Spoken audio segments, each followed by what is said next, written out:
sweet little girl. Good morning. How are you? How was your evening? Did you sleep well?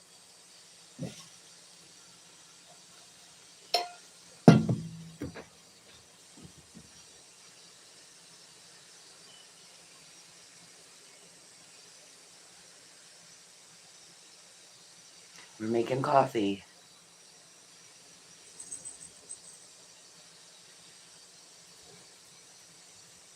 Oh, stretchy girl this morning. Yeah, we'll go out in a minute. We've already been out once. We'll go out in a minute. Yeah, you want to go sit in your yard? Uh-oh, your duck is tipped over. Oh no, duck down, duck down.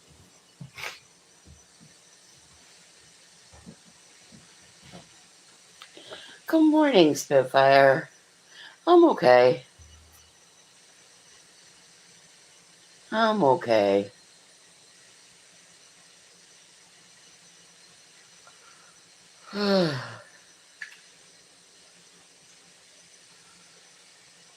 Well, yesterday I got poked. I got prodded. Well, hello, Josie.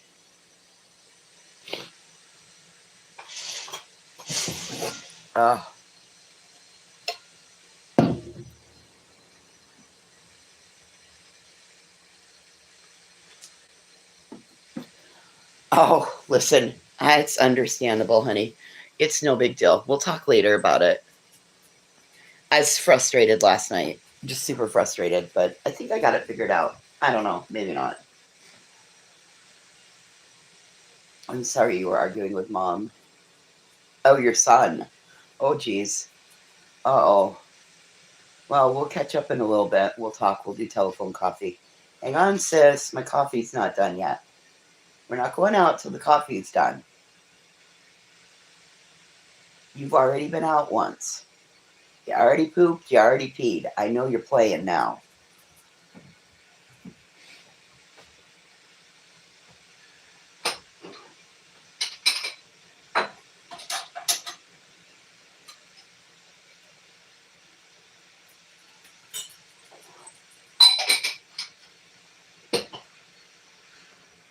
Ugh.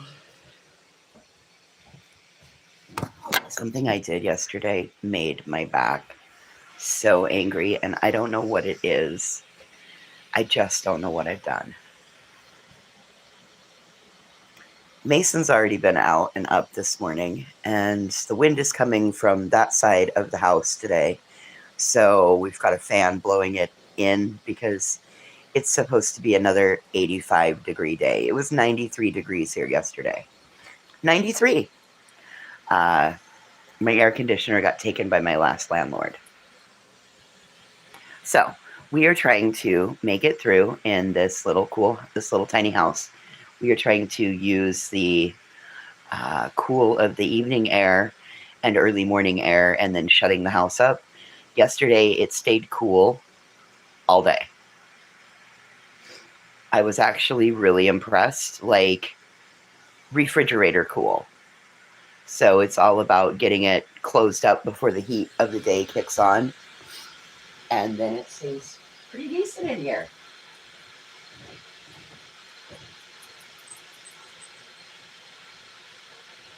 The trick is checking, because when the air outside starts to get warm, you need to make sure you close your house up. And then I just flipped the fan on and let it run. Oops.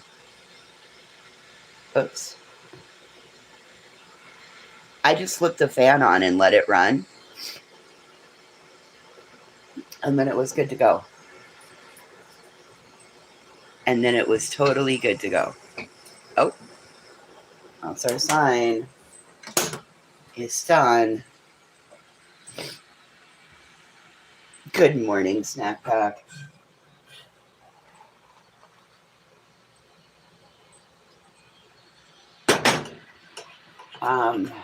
Wow.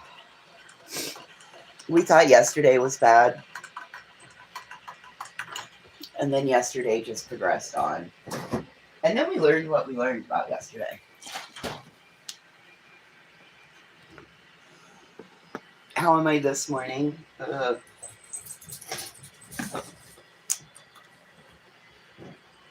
Well, yesterday I had my boob smashed in the garage door. If that makes any, if that tells you what kind of attitude I have today. I thought it was to make my mammogram appointment. No, those motherfuckers took you right back there and here, take your shirt off. Here, put this on. All right, let's go ahead and take you right up to the machine. Okay, I'm gonna place your breast in the machine, and now we're gonna crank it down. And yep, my National Geographic titties qualified. So, I was not prepared for all of that. Normally, that takes me like a week to get myself prepared for. Having somebody else handle my big breastises and stick them in a machine and then smush them down flat. Yes. But you know what I will applaud? The lady who did it never broke eye contact with me. Like, never looked down at them, never referenced them, and only looked right at my eyes. So, that was a fun experience, I guess you could say. It was better than normal, right?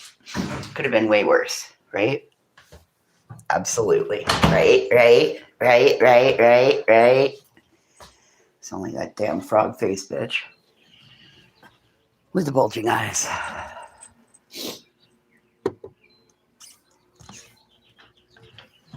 Okay, come on. Hey, sister, get in your yard. Hey, we're coming in here. Come inside the fence. Come on. Oh, look, she looks like she's going to bolt and run. I know that. Oh, we're going to sit down. Hey, come in your yard. Come over here with Mom. Listen, when they're as ginormous as what mine are that I'm packing around, I want to know that my boobs are healthy. I mean, I wear a fucking G. For good God, those suckers are ginormous. Come on, sis. I might only be down to a triple D, though. I was down another 18 pounds from my last visit with my doctor. So I was down 22 the time before that.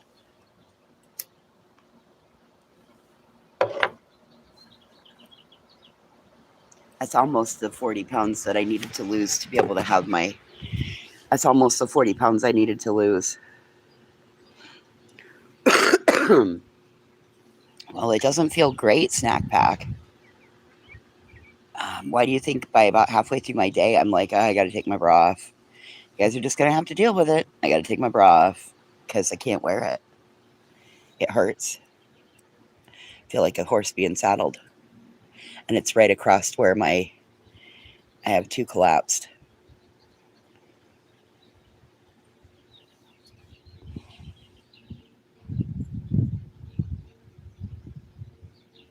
Anyway, but yeah, got my blood drawn, got my colonoscopy scheduled.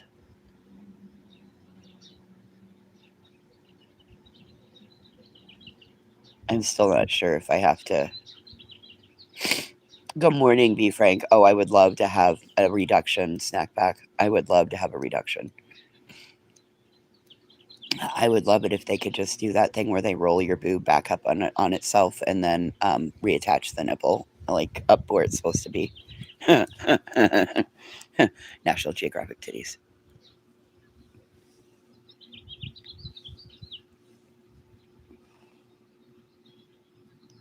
Oh, I don't know, Fred. I'm not watching a video from December 2024.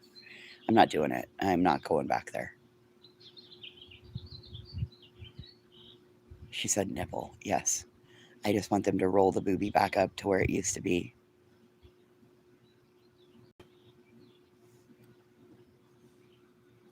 Even if my whole boob just went up half an inch. Like just listen, I'll let you install some like blind cording so Oh, you were pretending to be nonsense. Well, don't try to be somebody you're not, especially that weirdo. The more I watch and the more I listen to her, the worse I feel for her. Like, girl, you didn't recover from the cult you grew up in. You just learned how to cope. You're not recovering. And clearly, it's triggering some old trauma because you get fucking mean and nasty. So, might I recommend some more therapy? Uh, and listen, you need to not be talking to your therapist. I mean, these are deep seated issues, girl. Deep seated issues.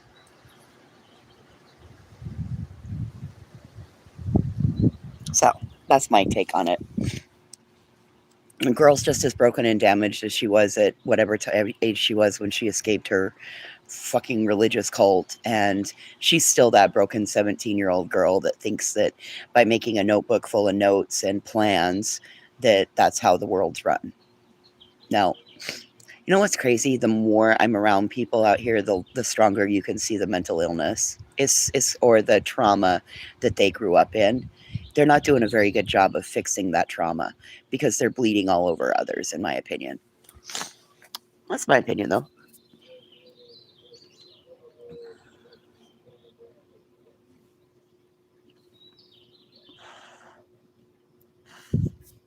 Well, listen, she's probably torn morally and ethically. That's the way I see it. I see that girl being, I see nonsense being torn morally and ethically between her own morals and ethics and then the standards of morals and ethics that have been put out here. Hey, psst, come over here. Come over here.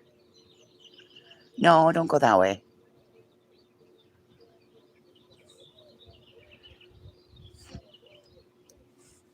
And I'm not even referring to like home life or anything like that. I'm just by her doing what she's doing. Like, look, what you seem like is a 17-year-old that just escaped and you've got a notebook and you have your freedom for your first time in your life. And you're just making your plans.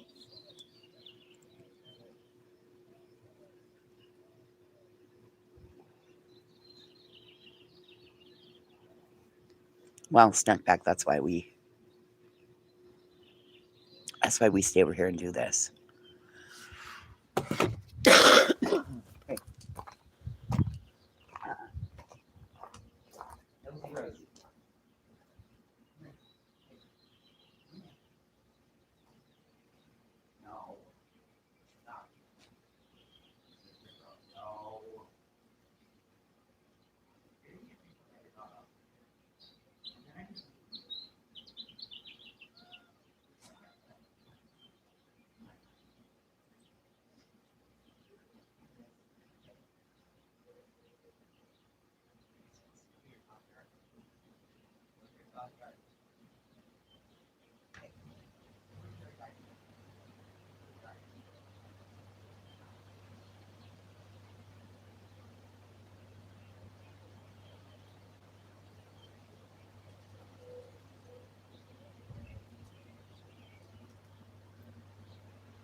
Your yard is over here. Come on.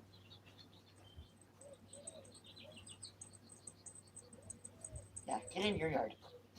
Come on. Get in your yard. Come on. Get in your yard. Thank you.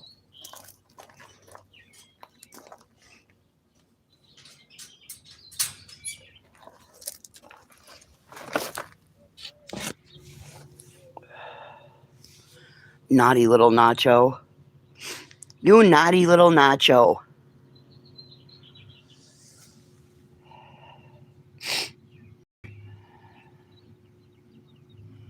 Well, but listen, snack pack, it's been like that out here. It's been like that out here for a hot little minute, you know?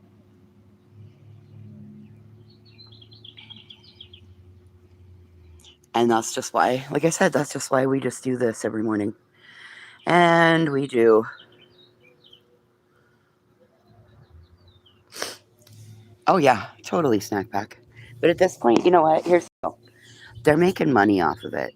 But once you see that this really isn't about the string theory, the connecting of the dots, and all of that, because I ask you guys again, once Nonsense finally outs everything that she's putting together, what are you going to do? Like, Nonsense doesn't have the right to make people stay off the internet. She also has to be really careful because by what she's doing, she's stirring people up and making them not like another person, and that can be viewed as a terms of service violation. You know, using your platform to create real world consternation. You're not supposed to do that. So, I mean, come on now.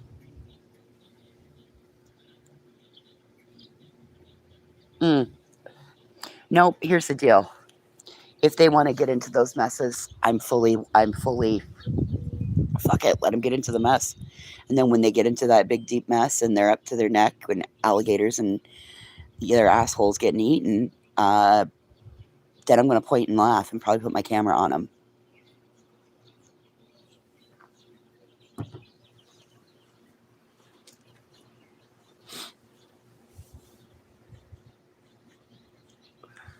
So I don't care.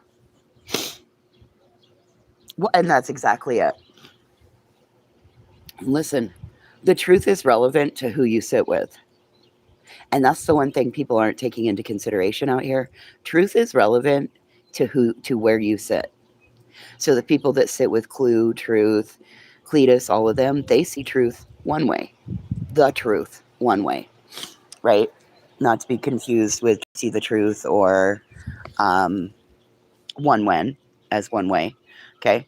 Uh, they see the truth one way. Now, the people that sit with Nonsense, they see the truth the way she's presenting the truth. The people that sit with Queen, they see the truth that Queen presents, right? The funny thing is that truth is not the same truth all the way across, and it's not the true truth. Does that make sense? It's true for their subscribers and what they want their subscribers to buy into, to believe, all of that. Oh, and hey, if you lose your monetization, guess what else you lose? Memberships. So don't be thinking that you're so fucking cocky that you think you're going to lose your monetization but keep your memberships. Nope. Memberships are part of your monetization. So your monetization goes, your memberships go. So don't be so cocky and just think that one doesn't affect the other, because they do. They totally do. I can't believe how many people are so fucking stupid out here, though. Like, you've been out here for 5 years. This has been your main source of income for 5 years, and you've done nothing to protect yourself. Jesus Christ.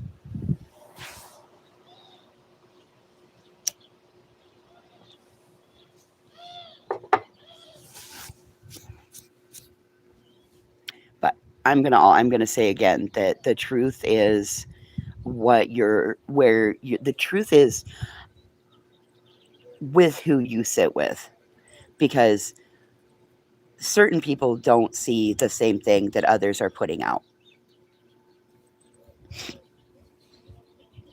And I've seen it happen.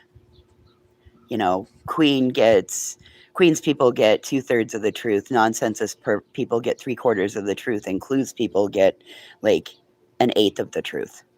The rest of it is all their perspectives and their feelings and their theories that they've strung together. So, okay. Bigger question: why does it matter where people go? Why does it matter who people hang out with? And just because somebody did something before, and they're friends with somebody now doesn't guarantee that they're going to do the same stupid shit again. Anybody think about that one? I don't know.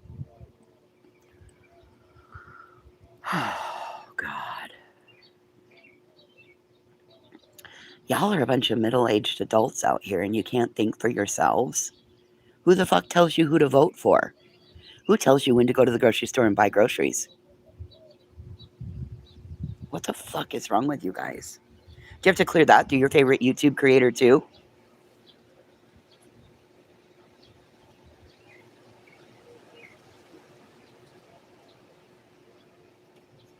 Good morning, JJ. I just have all kinds of questions.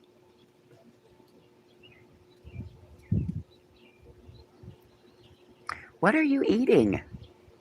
I don't know if that... Hey, drop it. Drop it. Oh, God, that doesn't mean chew it faster and swallow. You shit. Hey, drop it. Yep, nope, I chewed it up and I swallowed it.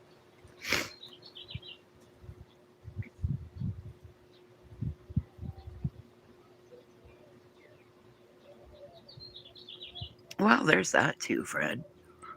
They're definitely not smarter than judges or lawyers or... And I'm gonna laugh, laugh, laugh, laugh.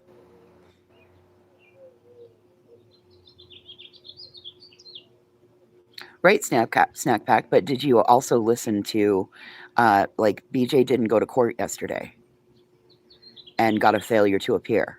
Her and Craig both. Do you not think that all of this, like, I'm sorry, but, oh, God. Oh, Tammy, I'm so sorry. You want to hug and kiss her? She's over here eating weeds.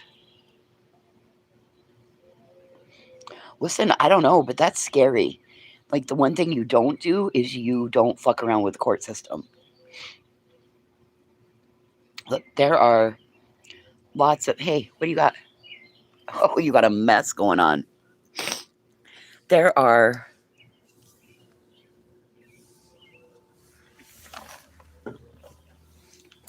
Well, see, and that's problematic because you had YouTube people that got a fucking link to get in there and watch the court system, watch the court, right?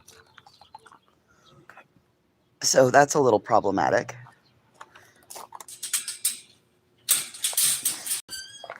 Hey, stay right here. I'll be right back. I just gotta go blow my nose, kid. Like, you even understand what I said. Yeah, no, unfortunately, she doesn't have an excuse. The only way you have an excuse is if the judge okays that excuse, right? And if you don't have that kind of a... If you haven't at least called or said something or something like that, like, that can be a contempt issue, you guys.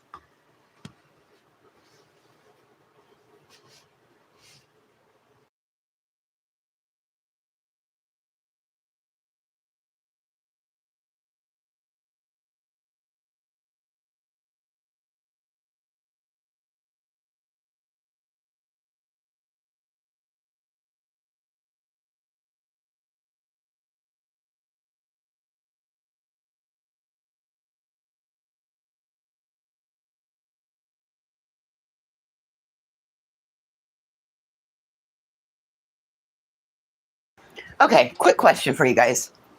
Who do you think Mr. Docket Dude was? Now that we've heard yesterday from the court stuff that there were only 2 people that had the link, right? Good morning, Crystal. There were only 2 people that had the link to get into that prosecutor's meeting, either Julie or Craig and BJ.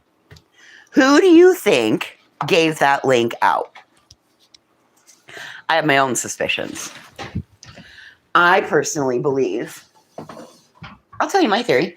I believe that Julie gave it to Clue and Cletus, and Clue and Cletus are Mr. Docket Dude.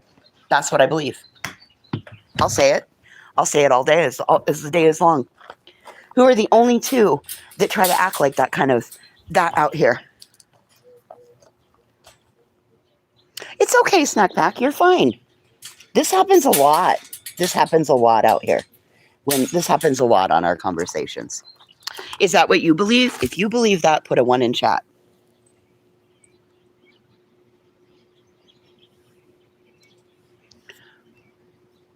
Okay.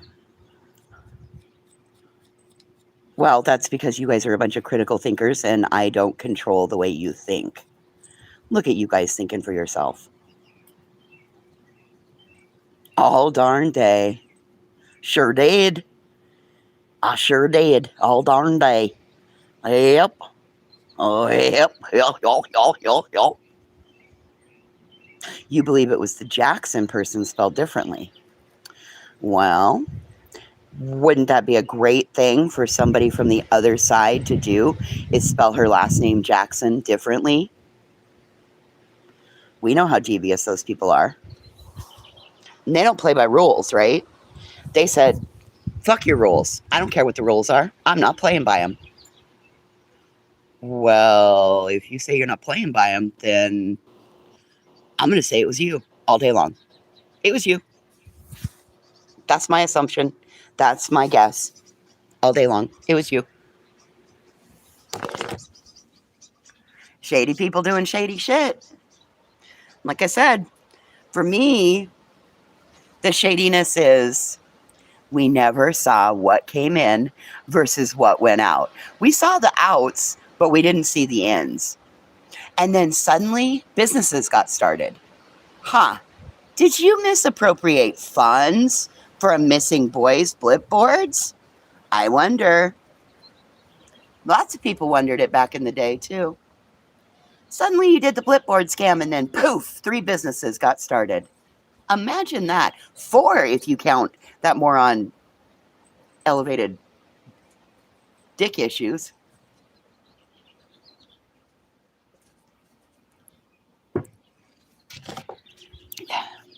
Erectile dysfunction.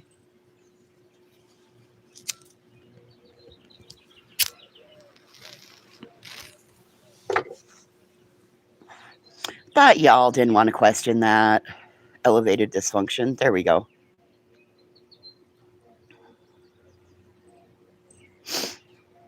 Yep, Snack Pack. There you go. There you go. And then it makes you wonder, were they all working behind? Oh, well.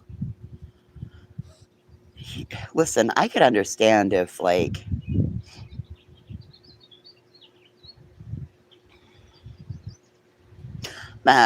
no.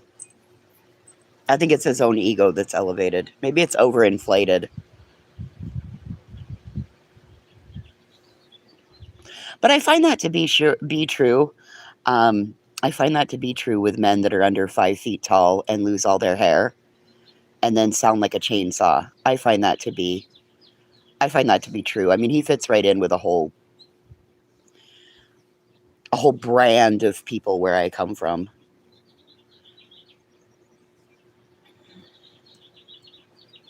Listen, there's a rash of 5 foot tall balding men that have bad tattoos and their dick don't work where I live. They're always on the singles ads trying to look for a date. Problem is that all the single women through the community have all whispered to each other and said, don't do it, his dick don't work. So there's that.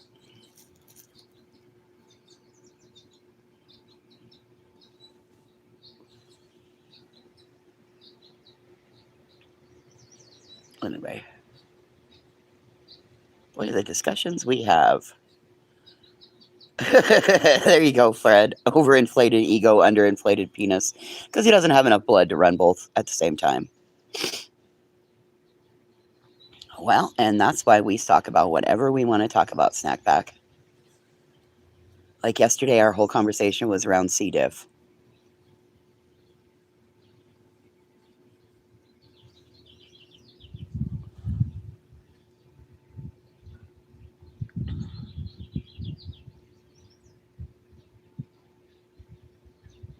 I don't know, but you're not going to convince me that it wasn't Julie. There's no way you're not going to convince me that it wasn't Julie. Look at all the fucking little plays Julie put on, the little skits, all of that. Yeah, I still think it's Julie.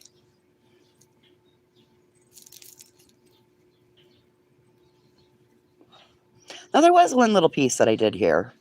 And that was something about the prosecutor getting really upset and like overly emotionally involved and him wanting to recuse himself.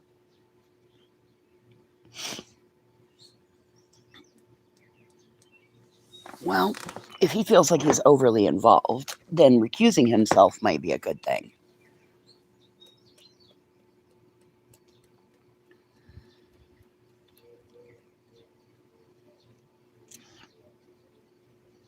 So,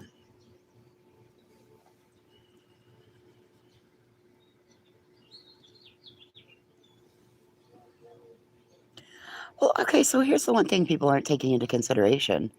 Anesthesia stays in a person's body for up to 2 weeks after a procedure. Nobody's also recognizing the trauma that this woman just went through. Traumatic births can change somebody to their core.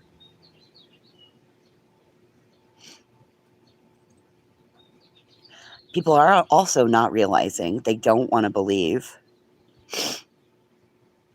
I didn't know there was a welfare check last night.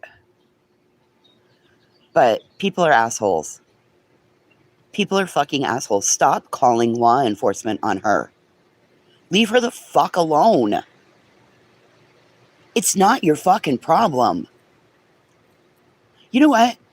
Rather than get so worried about Brittany J's life, why are all you motherfuckers that have something to say about her life, why are you not volunteering with the Big Brothers Big Sisters program in your own fucking communities?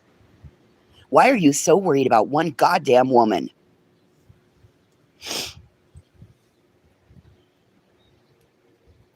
Yeah, snack pack. That's what she said.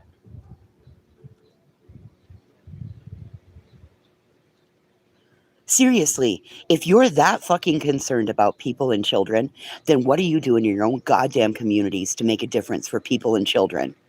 Are you running your fucking town's uh, homeless feed them once a week program? Are you fucking figuring out childcare for people who have to work and don't have childcare? It's summertime. Like, what the fuck? Why are you so worried? Exactly, Crystal. You know why? Because it makes an easy fucking buck. You can keep your audience so stirred up and mad.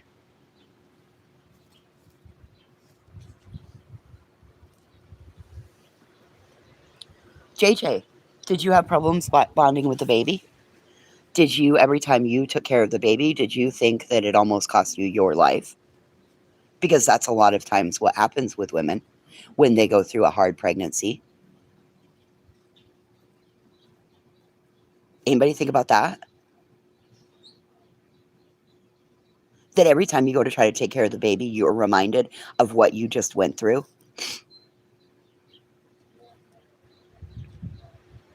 Well, I mean, I get that. I had a stillborn at 6.5 months, JJ. I fully understand that. And yes, it does change you. It changes you in ways that you never even thought of. How about, did somebody even think, like, maybe she's struggling? Maybe the baby blues are kicking in, the postpartum depression. Because, well, she just went through a traumatic birth. She had anesthesia, had to have, listen, my mom had preeclampsia. My mom had preeclampsia and toxemia when she was pregnant with me at 15 years old. She was 115 pounds when she got pregnant with me. Okay? 115 pounds. April 18th, the day she gave birth to me, she was 230 pounds. You know what? April 19th, the next day when we got to go home from the hospital, guess how much my mom weighed? 135 pounds. 100 pounds of fluid off of her heart, her lungs, her kidneys, and out of her legs overnight. 100 pounds. My mom left the hospital weighing 135 pounds. She went in weighing 230. And that was back in 1976. My mom was 15 years old when she got pregnant with me. Turned 16 3 months after I was born. Anybody think about that? How about the regulation of the hormones that happen after you have a baby? And instead of giving that woman a break, you motherfuckers are out here reviewing everything. You motherfuckers are picking apart her birth story. And you're calling the cops. You know what? Stay the fuck away from me. Stay as far away from me as you possibly can. Because if I see you coming my way, I'm going to throw rocks at you. Not even kidding. I am going to take all those rocks that reality tells you to kick. I'm going to pick them all up and I'm going to fucking throw them at you. Stay away from me. Stay away from my friends. Rotten motherfuckers. See, by doing shit like that, you know what I see? I see people that are trying to cause somebody to totally go downhill. You are fucking with somebody that you would never fuck with in any other part of your life. She's 37, so she's not quite 40. Can we not make her 40? She's 37 years old. That's still 3 years. It's still 3 years to 40.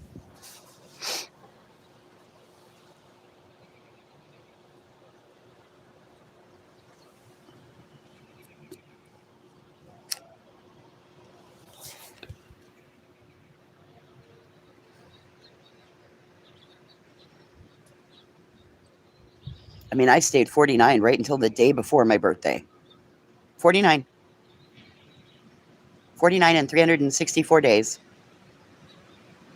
Let's not make somebody older than they actually are.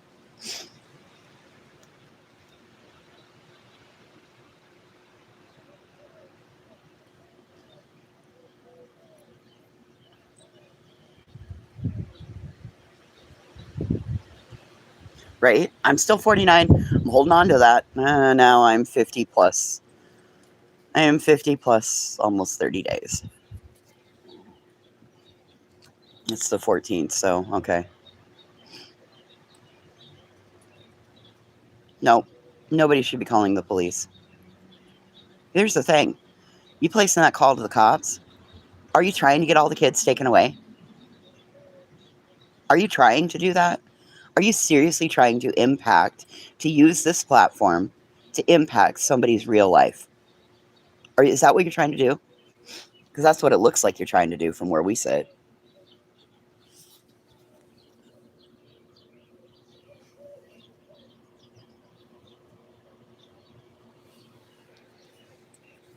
Yep, apparently last night she had a welfare check done on her. I don't know. It's fucking gross. It's fucking disgusting. Hey, you stay here. I'll be right back. I'm coming right back out. I'm going to go see if I can get your brother to come outside and blow my snot nose.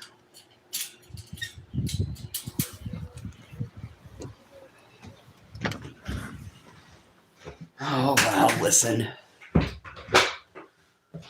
When you look like that,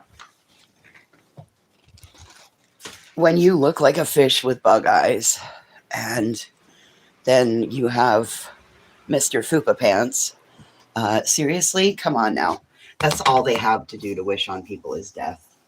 Because, I mean, seriously, like, what do you think has been wished on them? The two of them have hit the ugly fucking tree and bounced off every branch on the way down. How dumb do you think you have to be to walk around Walmart with your supposed eye hanging out of your head?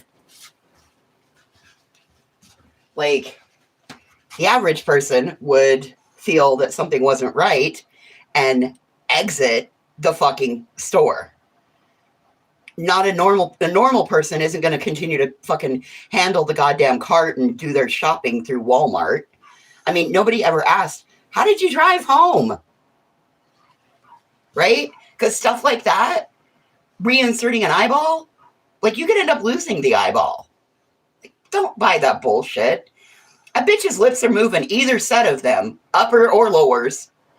A bitch is lying.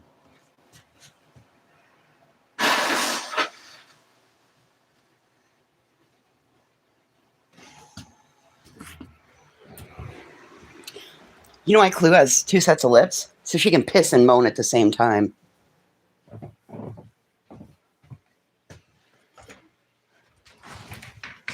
I don't know, Snack Pack. That's not my deal. That's her deal. I don't know.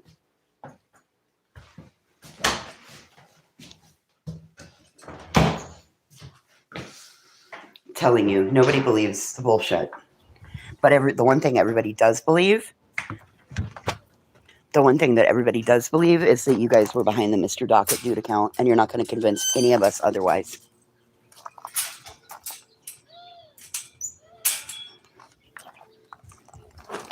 Not going to convince any of us otherwise.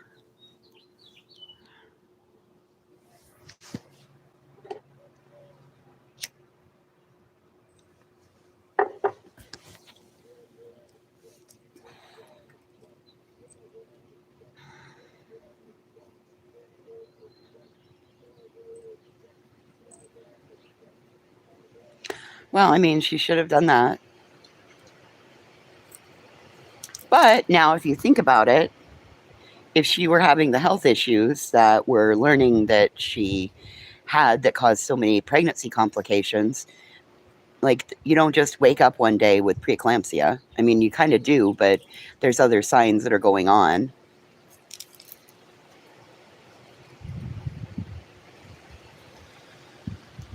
I mean, my mom was like 4.5 months pregnant with me when they diagnosed her with toxemia and preeclampsia. She rolled it out. She wrote it out.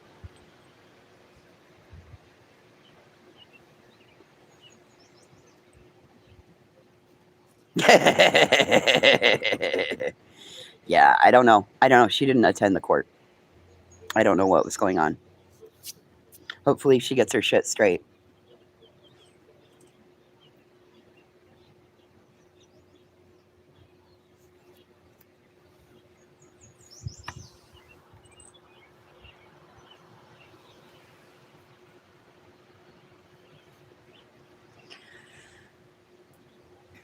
I'm also not out here. I know it sounds like I'm defending Brittany, but what I'm defending is, why are you people not thinking about all of these other things?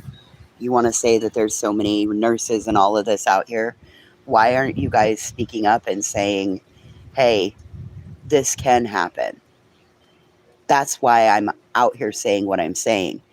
I am the child that came out of a toxemia and preeclampsia pregnancy 50 fucking years ago, motherfuckers. If you don't think it happens, it does.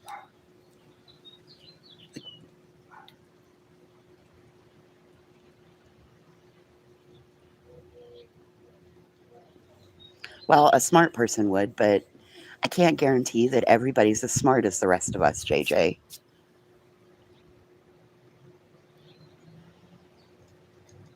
I know if it were me, I would definitely be doing something different, especially after getting some asshole calling and saying whatever they said last night.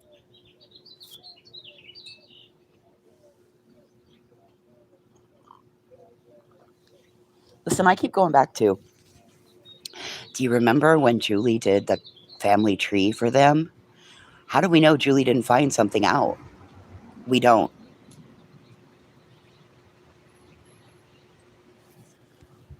Well, Karma Reels, that's what we just talked about. Like, do people not understand that, number one, anesthesia itself can stay in the body for 2 weeks, and that can cause all kinds of memory fog, word recall issues, more tiredness, all of that, right? Just anesthesia alone. Now, let's add anesthesia, a traumatic birth, and having to have blood products on top of it. If you've ever been through something where you have to have blood, it also changes you. Like, what the fuck? Clearly, you guys have never been through something traumatic, or someone you loved has never been through something fucking traumatic. Oh, that same mother that gave birth to me at 15. Well, so what is it? 15, 20, 27. She gave birth to my youngest sister. And the pregnancy had been fine. My youngest sister was kind of flip-flopping, going up, going down, and then when she made her third turn to drop down into the birth canal, the cord got wrapped around her neck. Every time the kid turned inside the womb, the cord got wrapped around her neck. So she had 3 full wraps of the cord around her neck. Guess what? My mom went into labor. They tried to make her have her naturally, right? My mom was like, it'll probably be complicated. It'll be fine. Nope. Emergency C-section. Because every time my mom would have a contraction, the baby would decel. Yeah, come on in, One Way Street. Okay. And then they took her into an emergency C-section where my sister didn't register on the APGAR test for the first 47 minutes of her life, right? Because the cord was wrapped around her neck and she was blue, and they were doing everything they could do to save my mom. They really weren't worried about my sister. They did a tubal on my mom. They sewed her back shut. 28 minutes later, they had to take her back into emergency surgery. My mom's uterus ruptured. My mom had to have all of her blood volume replaced. My mom was never the same.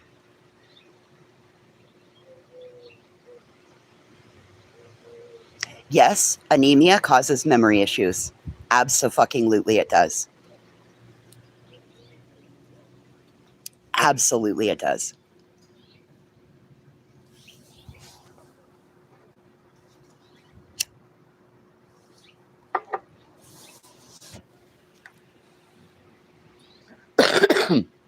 So now we're going to add anemia, anesthesia, and a traumatic birth. Those 3 things right there can complicate and cause a person not to remember what day it was, what time of day it was. Oh, and let's add a little high blood pressure to all of that, right? Because we also heard that they were fitting her bed because they were afraid she was going to stroke out. Rather than picking it apart, maybe put all the pieces of the puzzle together and then do your research.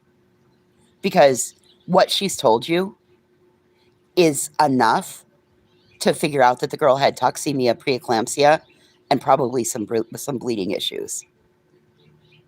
And gynae wasn't my specialty. I specialized in gerontology, old people.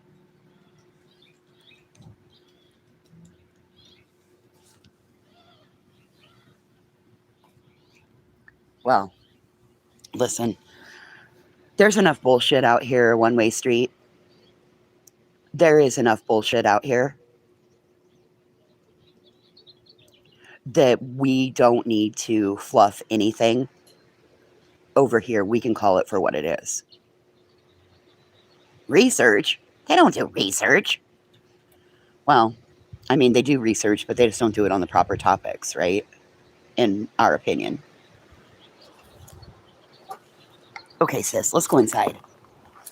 Your brother was all curled up in his bed, so I wasn't bothering him. Well, and that's the problem. That's the problem. A nurse that really isn't a nurse anymore. Probably hasn't been for 20 fucking years. I haven't been a nurse in 30 years. 26 years.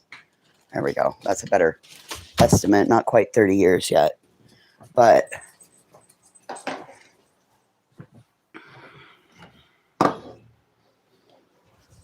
I'm telling you, you start adding, if you legitimately listen, if you just listen, right? Listen to take in the information that she's saying. Just the basics of information. I mean, clearly, you guys have never had a job where you've had to work a job and something and to troubleshoot the situation.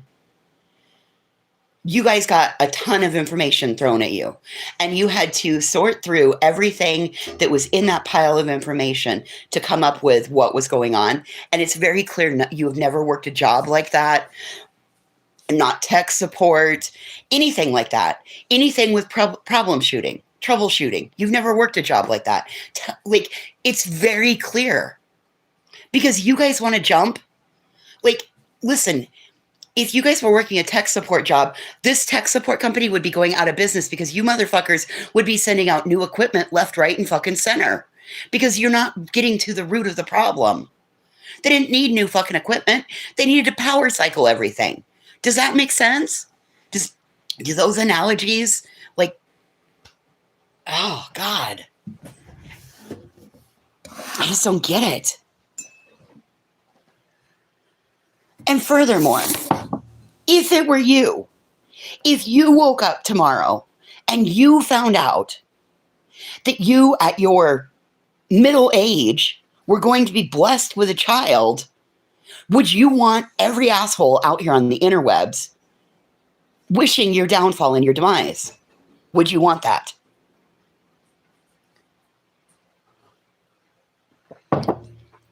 And one more question. If you see a random pregnant lady on the street, do you go up and get all up in her fucking business and start fucking telling her you're going to call CPS and doing all of those things? Probably not. No, probably not. Why do you think it's okay to do it to Brittany?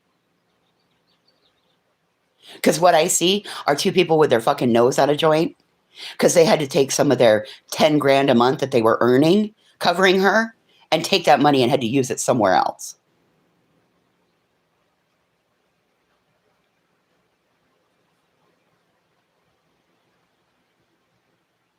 Oh, I'm making so much logical sense. Well, you know it's a bad day, one-way street, when I'm the one that's logical out here.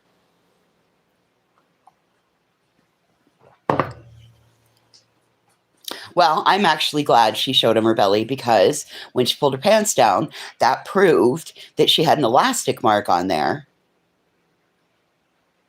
They could have, but they didn't choose to do that.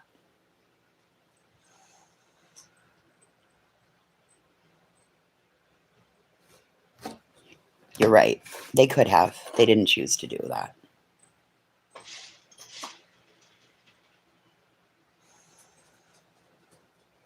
I don't know. Like I said, I think it's wrong. I believe that Julie gave the link. I mean, come on. Brittany was barely there to court on time for the second go round. Do you seriously think that she had, if she were only barely there and barely able to get logged in by the time the proceedings started, do you honestly think that she had somebody else recording all of that stuff? I don't. I just don't. I think you guys are giving way too much credit.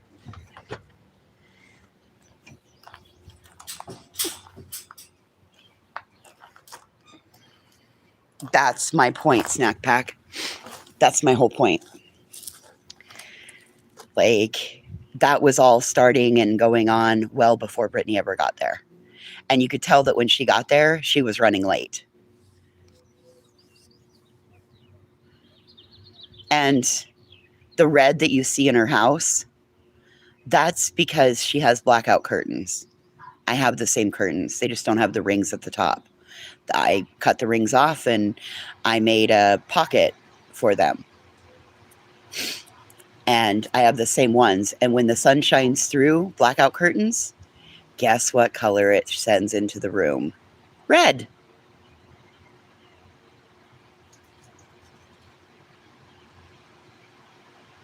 I mean, that's another simple thing rather than actually saying it for what it's worth. We're going to, well, why does it look like the red light district behind you? I don't know. Why do you look like you got caterpillars on your eyes when you fucking apply your fake ass eyelashes? Who told you that those look good?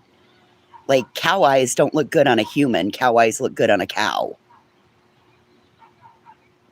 P.S. Your face is fucking off-sided.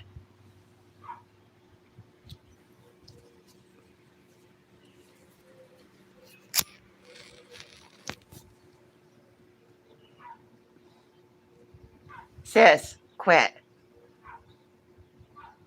Oh my God, she's in there barking at him.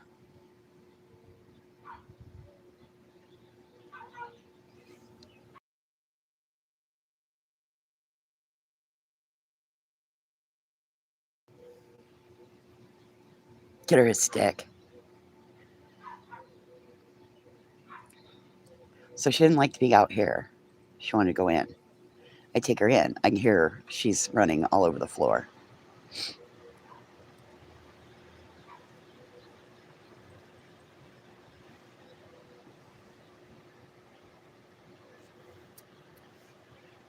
I don't know. I guess my bigger question is, after you finally solve all of this nonsense, how are you going to ensure that it doesn't happen again? You can't. How are you going to punish the people that did it? You can't. And are you even going to ever be able to get to the bottom of it? Or is this going to be like the fucking hole on the gold miner show that old man Fred and his son Dustin kept digging into and digging into and digging into and could never get to the fucking bottom where they thought the gold was? Because that's what I see.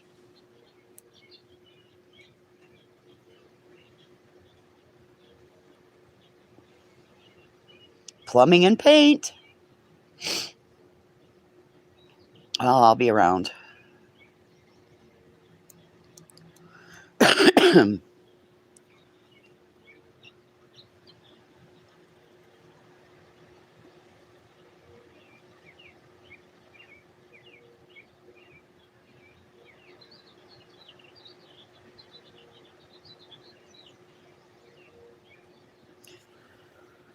I just, ugh.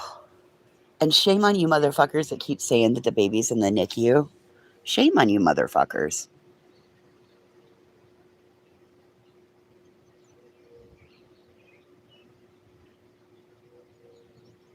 Shame on you. Fuck.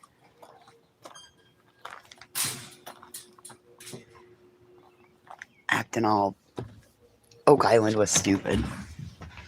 Just shame on you guys. Like, fuck. That's just awful. Why would you even do something like that? Why would you fuck with a pregnant woman? Like, I don't get it. Why would you think it was okay? And listen, I've heard the justification out of fucking fish face's mouth, of her saying, "You really want chocolate pudding now? Ooh, chocolate pudding would be good. You know what I want though, Fred? I want the snack pack chocolate pudding."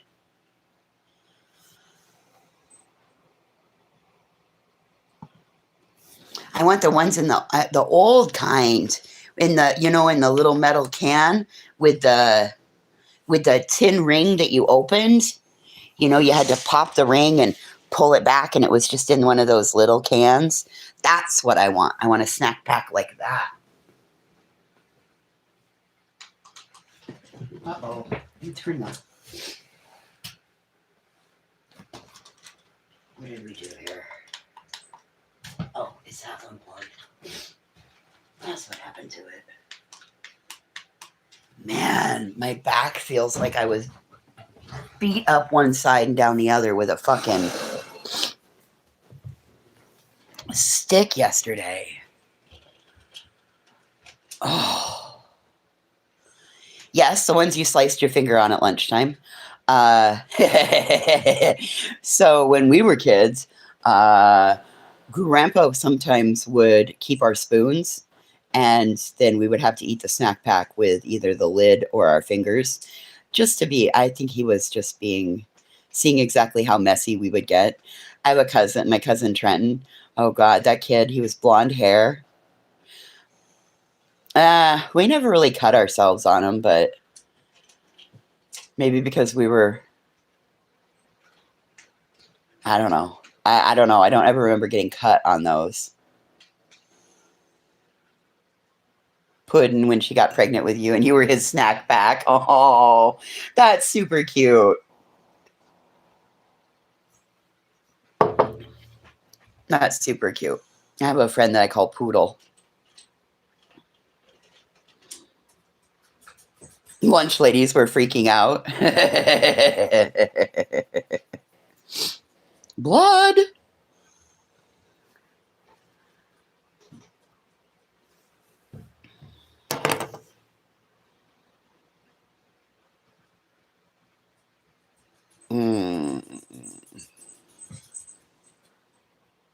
Now listen, if there's something, if you guys want to get back at somebody, I'll give you somebody to get back at.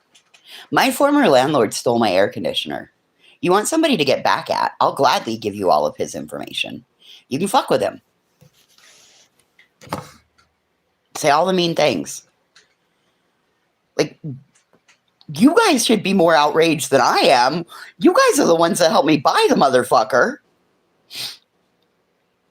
We went to 4 stores in 2 counties that day that we got that fucking air conditioner.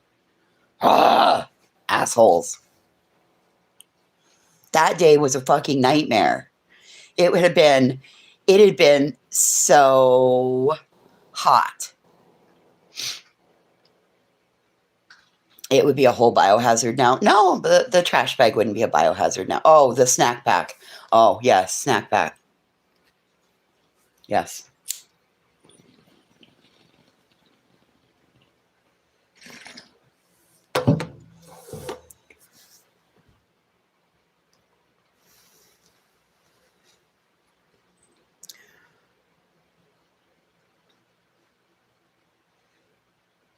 I don't know. It's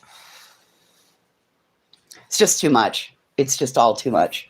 And if the shoe were on the other foot and you were the one that had the baby and you were out here trying to get back into your groove and people started doing this to you, you wouldn't like it either. So can we go back to do unto others as you would have done to you?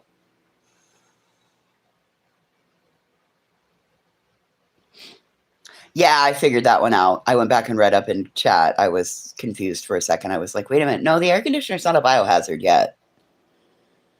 We don't know where they put it at, but...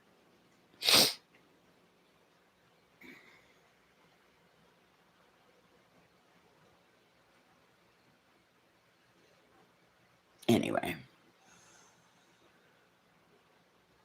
Good morning, Lacey. How are you? What are we talking about? Well, we were kind of talking about Brittany J and kind of setting, no, not kind of. I was setting like the record straight for why she may have some memory issues, why she could be feeling some type of a way. Apparently, there was a welfare check done on her last night. I think it's fucking stupid. Shame on whomever took it upon themselves to make a phone call. You know, there's other people in that house. Oh, of course she is. I kind of liked it when her throat was clogged. Oh shit, did I just say that out loud? Damn it. Whatever.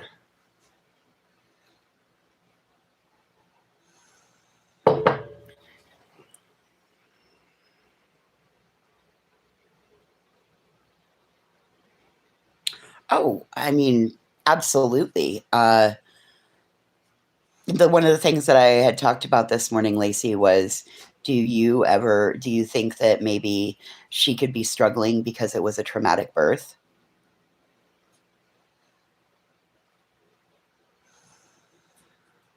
Oh yeah, Fred's an expert gynecologist.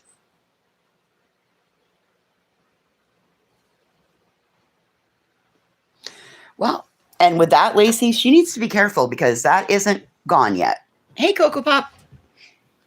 She needs to be careful with that because that's not gone yet and she's not out of the woods. So she may think she's out of the woods, but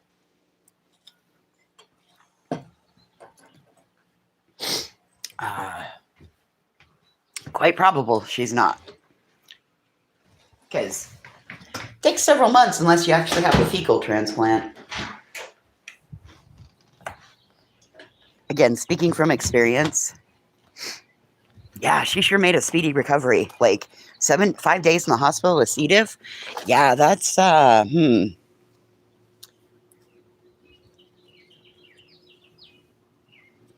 You're generally in there 10 to 14 days. Again, speaking from experience, ended up with C. diff and a fecal transplant. So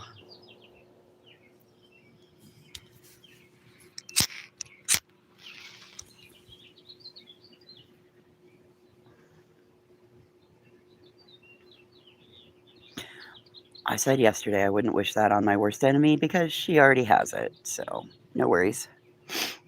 I didn't have to wish it on her.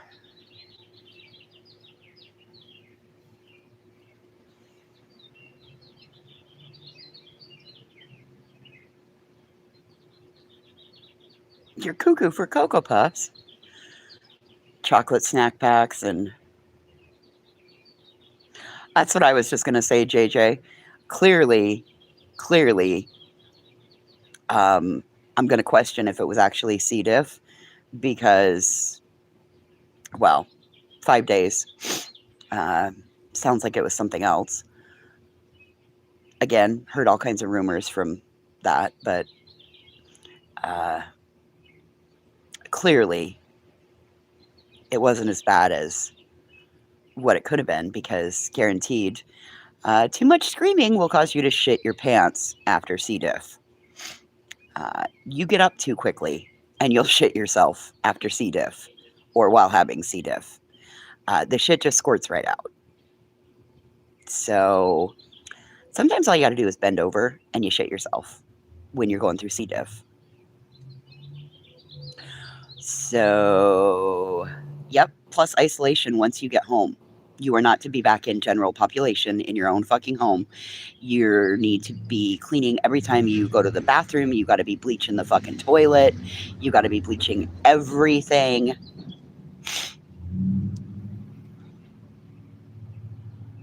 And I'll tell you that once I got home, I still wasn't healthy enough to do anything more than go from my bed to the couch and possibly outside. So let her keep screaming away. Maybe she'll shit herself.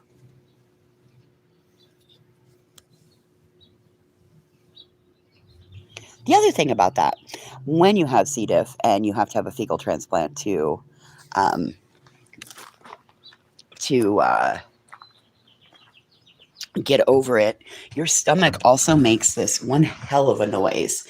It sounds very, very similar to when you're in the grocery store and the rain shower happens over the vegetable department, in produce, and they all of a sudden, like, all of a sudden there's thunder and there's lightning and there's rain and there's fresh water going on, all of those. Yes. So when that happens, that's about what it sounds like in your stomach. And people, even 6 feet away from you, can hear it. Again, I know what I speak because I had C. diff.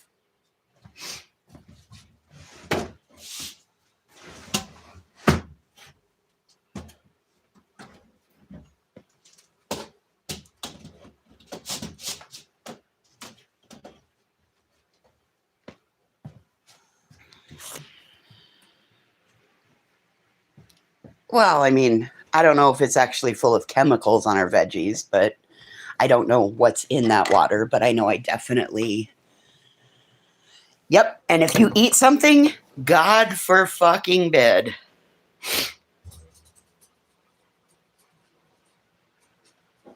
Yep, there's that Cocoa Puff, and it's very similar to norovirus.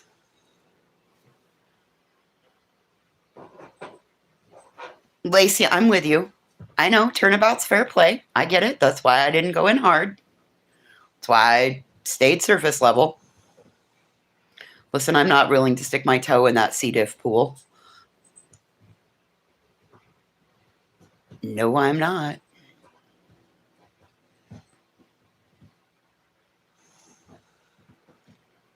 But it doesn't make people feel good when somebody else picks your story apart, now does it?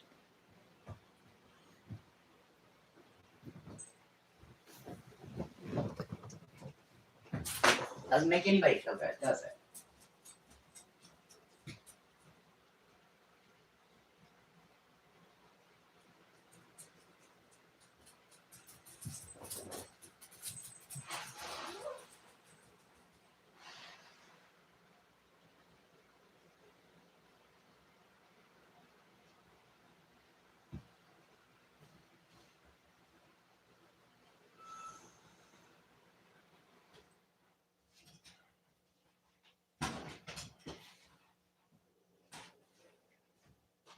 Okay, let's move this stand over here now.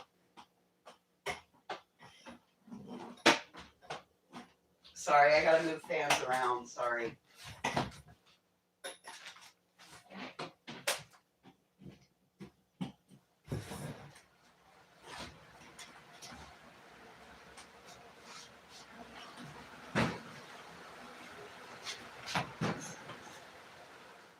Uh-oh. What did I do? Till I can get my air conditioner in, I gotta keep moving fans around. Good morning. It's really warm out there. It's really warm out there.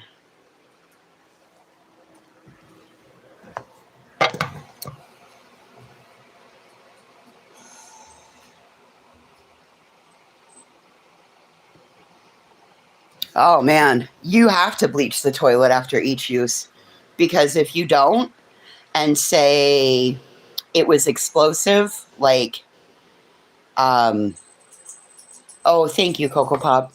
It's been a labor of love getting it set up, but we're pretty well set up and moved in, and I got my artwork wall. I only saved handmade art pieces. I got rid of everything else. Hey!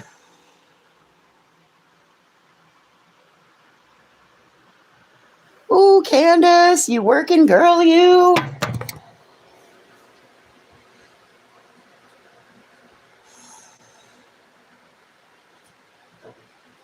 Oh man, Candace. What a day.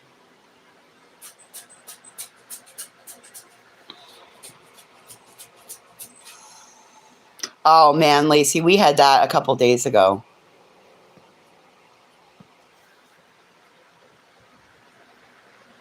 Oh, Lacey, it's taken so much to get it here. And see, against my better judgment, I didn't throw away the totes. I'm still got a hold of them, but I really want to take them and throw them away because I hate that. I hate walking in here and seeing a pile of fucking totes. I don't mind the pile of blankets in the basket, but see, I even found my old baby blanket. So this was my mom's, and it was mine, and it was I think it might have been my mom's and her younger sister's, and then it was mine. It's got the alphabet on it and little baby ducks. Piece of masking tape.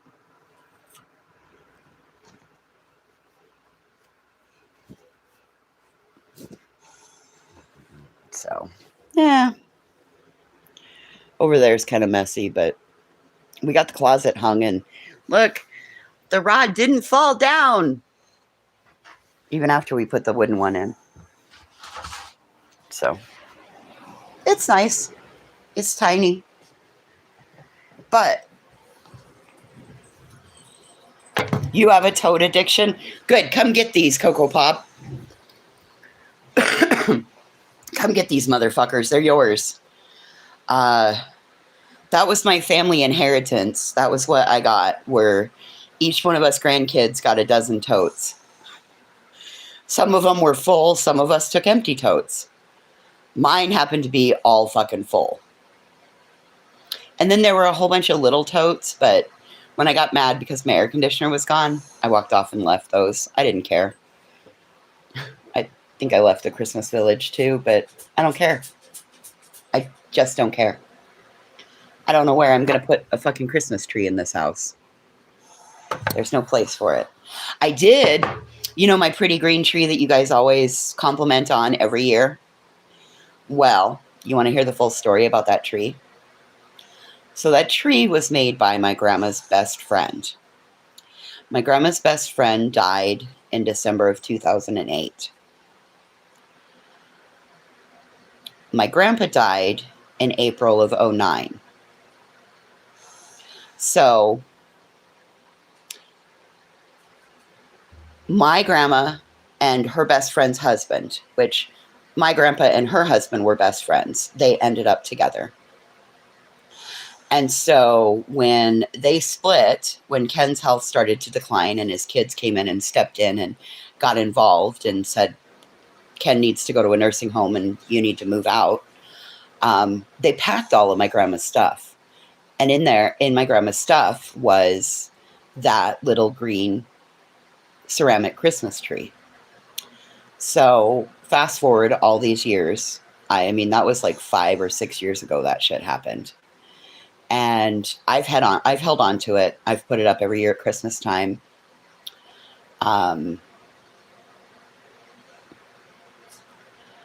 Put it up every year at Christmas time. You guys have always complimented on it, you know.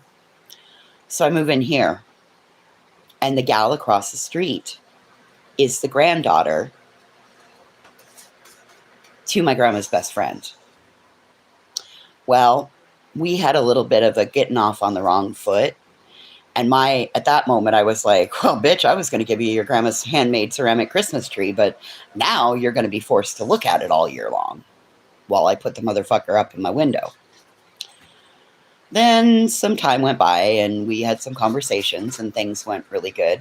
So the day that I was coming home from being supposed to go get the last of my stuff out of the shed, I grabbed 4 boxes out of the shed, one of the 4 being that Christmas tree. So when I got home here, I'd hauled everything else in that I just picked up, really pissed off. And she come rolling up about that time, and I'm like, hey, I've got something for you. I've got something that I think you're going to want to have. And she's like, oh, yeah? What is it? And I said, a Christmas tree. And she just kind of, like, the look on her face was like, I don't fucking want your Christmas tree. I don't want no hand-me-down Christmas tree. She comes over and she looks at it and she's like, oh, I've seen those before. I think my grandma had one of those growing up. And I said, actually, this is your grandmother's tree. And she said, what? How did you get it? And so I show her on the box that it's got her grandpa and grandma's name and address on the outside of the box. And then I show her where it's written, green ceramic Xmas tree, that was written in her grandpa's handwriting. And she had she was just like, how did you end up with it? I said, well, when your family packed my grandma up, they included your grandparents' Christmas stuff in my grandma's stuff. And I've gotten rid of all the other stuff, but I couldn't bring myself to get rid of this tree because Judy bought one mold, Elsie bought the other mold, and their plan was that each would make one of the molds. Well, something happened that year, and I think Elsie had to have gallbladder surgery or something, and so they only made one of each. And so I gave it back to her. And like I told her, I said, there's just no way that come Christmas time, I can set this tree in my window and know that you're going to stare at your grandma's tree. So I really need to give it back to you. It's not mine. I shouldn't have it. It was never meant to be in my stuff. It was not meant to be mine. Your grandmother made this. Well, then, come to find out, this girl paints. Hey, come on. Come on, get in here. Come on. Come here. Don't be naughty. Don't be naughty. Come in your yard. Come on. Good girl. So then I find out that she paints, right? Well, guess what else I gave her back? I gave her back her grandma's fucking paints. I also gave her, I had, I don't know, a dozen canvases, little and medium, like the teeny ones, and bigger ones. And I had also my batches of acrylic paint because I don't paint anymore. I painted what I needed to paint and I'm good, right? I just don't paint. Painting doesn't heal me the way it used to. So I painted my last painting and I'm good with it. Hangs over my couch. It's a really pretty painting. It's the bridge I drove over every day in New York, and I'm good. I don't need to paint anymore. So, not only did I give her her Christmas tree, but I gave her 5 totes of paints, some of which were her grandmother's, a whole tote of oil paints that were her grandmother's, and acrylic paints, and a whole tote of brushes, and gesso, and brush cleaner, and palettes, and I did it all. Gave it all to her. You talk about feeling like for one of the first times in my life, um, not having any regret giving away something, and also not thinking down the road, I'm going to want that back. I shouldn't have given that away. So it was great. It was super healing for me. It was very cathartic. Um,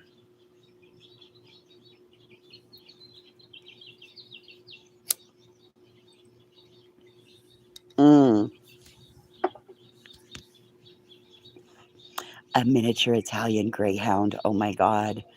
Those babies are so sweet, but they are so hard to take care of. God bless you, Coco Pop. Oh my God, they're so hard to take care of. They're uber needy. They're always cold. Oh my goodness.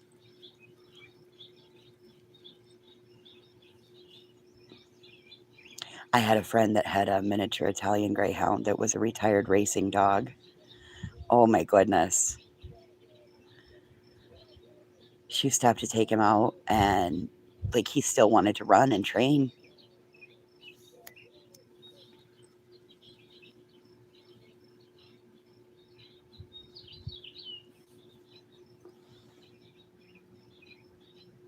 Oh, Great Pyrenees and a mixed dog. Oh yeah, Great Pyrenees. My sister had one named Tika, and then Tika had to be relocated because Tika got too guarding and wouldn't let anybody near my sister. It was so bad. Like, Tika would guard everybody from my sister and keep everybody from the sister.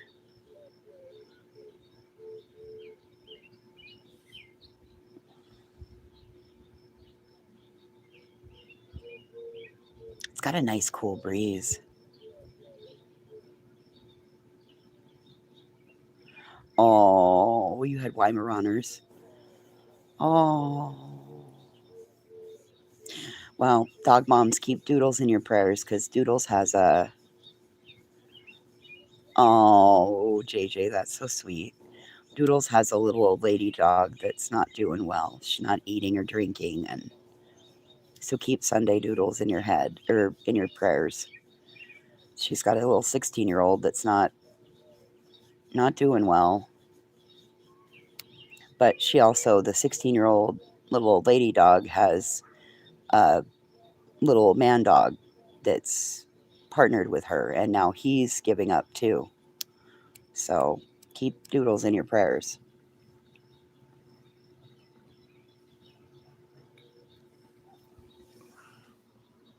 She's just happy as a clam. Just happy as a clam. That's all I wanted this for. Was for that right there.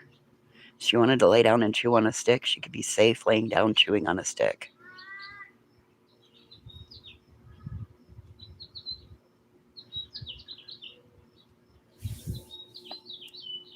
Yesterday, the kids across the way had a pool party. Oh my God, they were so happy.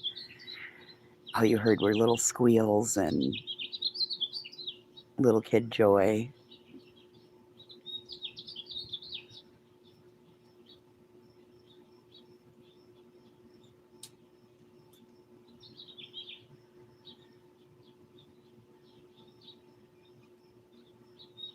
Yeah.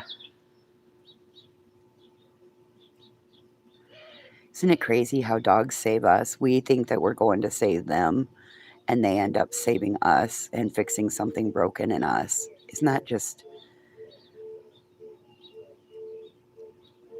I think that's why I love dogs so much. Same with horses. You don't realize that you think you're doing it for them, and what it turns out is that you're doing it for yourself. and you're healing something in yourself.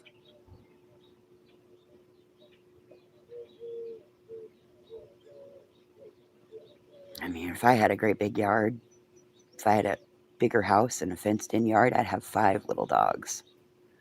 Just like I would have had 5 kids if it would have been capable.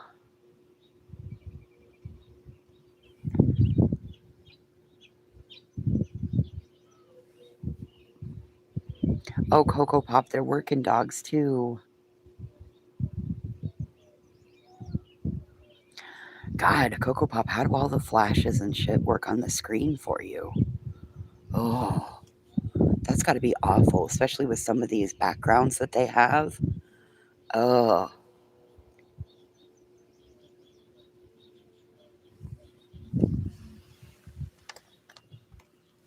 I grew up with a kid that had epilepsy, and we couldn't have any of those strobe lights or any of that because it would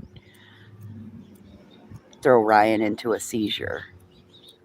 Unfortunately, when we were about 20, it would have been 2002. It was right before 9/11 happened. He fell off a horse and broke his neck and died. Because it happened right before September 11th. I was sending his mom, I sent his mom flower seeds to plant in a flower garden because I couldn't send a bouquet before like the big internet and telefloral and all of that. But I sent 3 packages of flower seeds so that she could plant a little flower bed for him. And the flower bed is still there.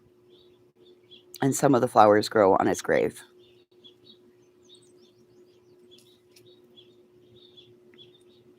Hey, what are you doing? Are you a photo rooter? You're rooting around a lot. Oh, what was that? What was that? It was a big noise.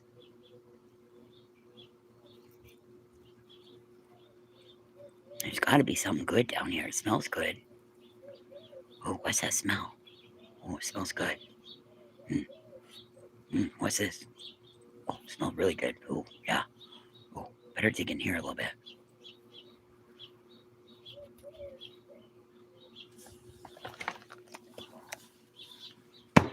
Oh, goodness. What was that?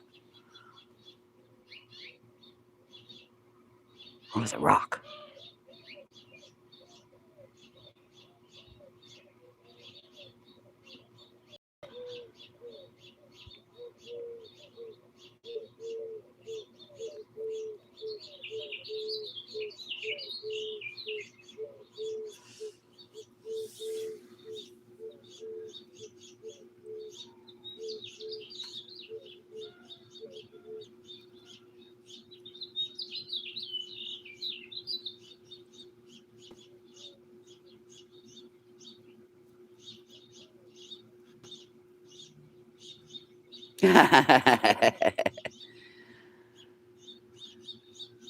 These two about 8:30. I used to go to bed really early. Really early. Between 7:30 and 8 o'clock. And these two about 8 o'clock, they start. Come on. They start pacing between the bedroom and the living room.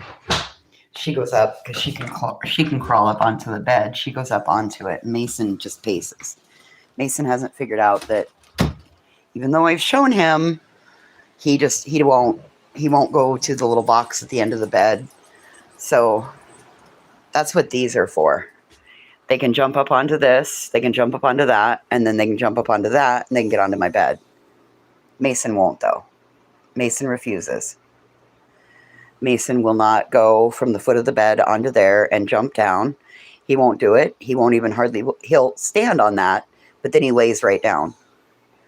But he'd rather bail off the side of the fucking bed.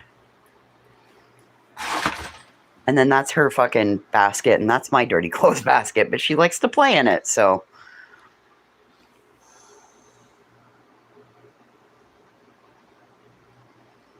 Look at her over there playing.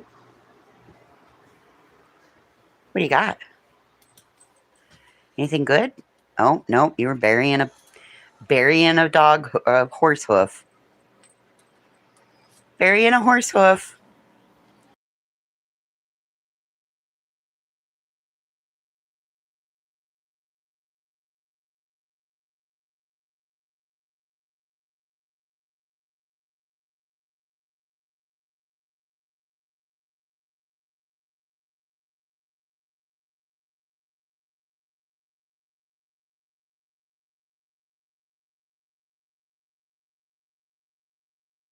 Hey, Heather.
It really kind of depends, JJ. Um, it kind of depends on um, how they were raised in the beginning, right? And what you use them for. It just kind of depends. How's your day, Heather? I know we normally are wrapping up about the time you get here. I'm not going anywhere today. I got nothing to do. Nowhere to go, nowhere to be, nothing to do. Good morning, what is true?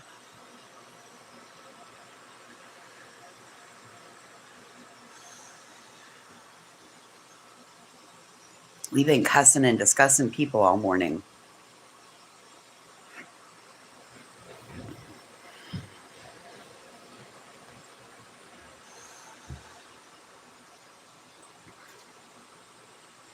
Ooh, you're in the yard. Working in the yard.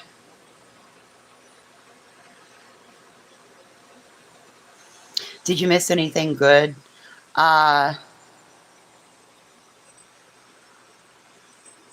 stood up for Brittany and reminded people that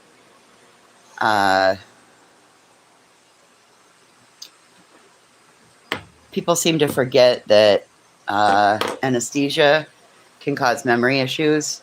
Oh, anemia can cause memory issues. Oh, a traumatic birth can cause memory issues. Oh, did we even think? Have a good day, Spitfire.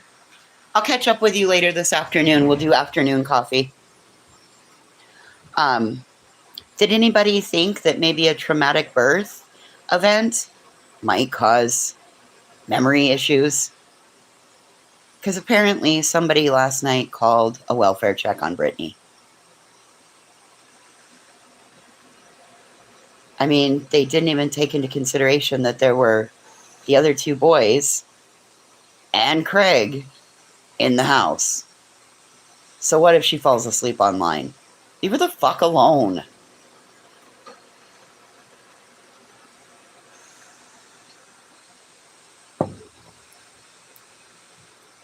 We had that conversation yesterday about karma. The one thing we forgot to add in about karma can skip a generation. Just because your karma doesn't affect you doesn't mean that your karma might not affect your child.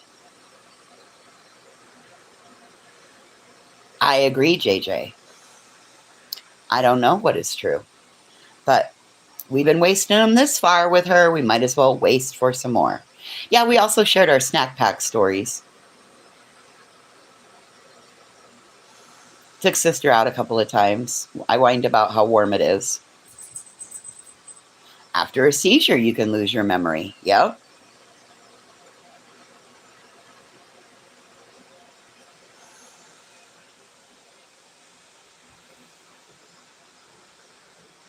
Hey, what are you doing?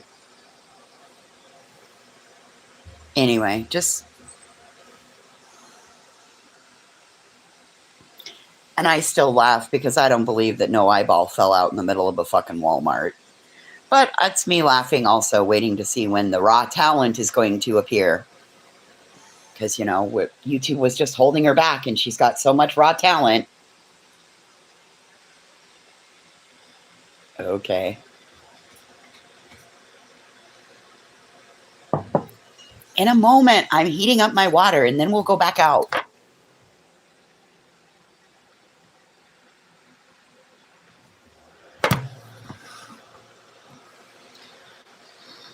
Well, Fish Eyes told us a story one day about how she was walking around Walmart and her eyeball popped out of her head and was just dangling there.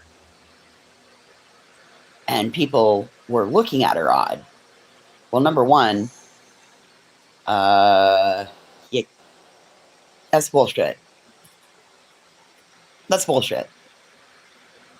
Your eye is not just going to pop out and dangle there. And if it does, you're sure as a fuck not going to continue your Walmart shopping.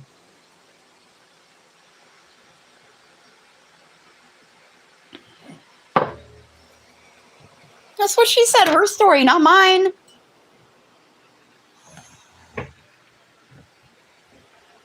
She might be your friend, Fred, but she ain't mine. That one's batshit fucking crazy, and we stay away from that one as much as we possibly can. Girl, I don't know if it's still in Walmart's Lost and... She didn't say it fell out. She said it popped out and was dangling there.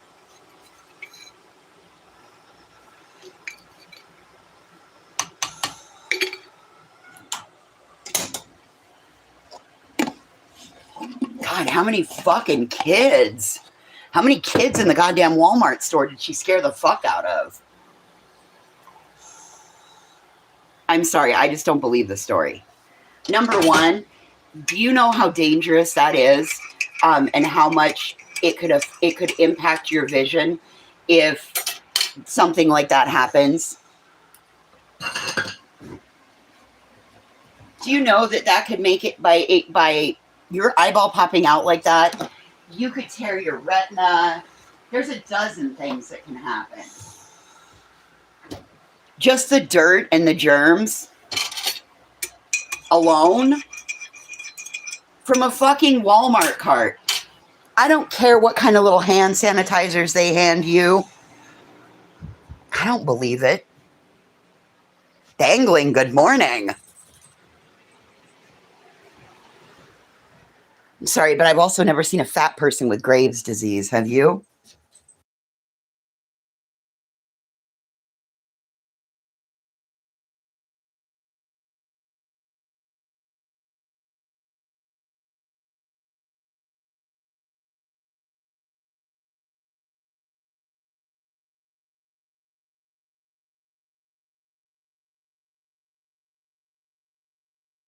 And generally, if there happens to be a fat person with Graves' disease, guess what? They're always cold. Have you ever heard anything about that sweaty moose saying she's cold? Nope, me neither. She looks like she's a fucking sweat hog. So, again, I call bullshit all the way around. I call bullshit. Bullshit!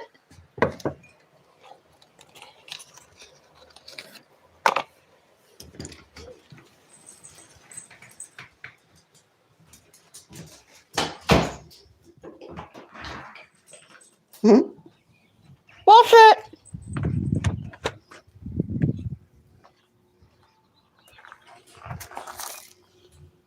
Come on, sis. Come on into the yard. Come on. Make good choices. Come in here with Mom and hang out. Hey, make good choices. Yeah, make a good choice. Come in here. Good girl. Good girl. Good girl, sis. Good girl.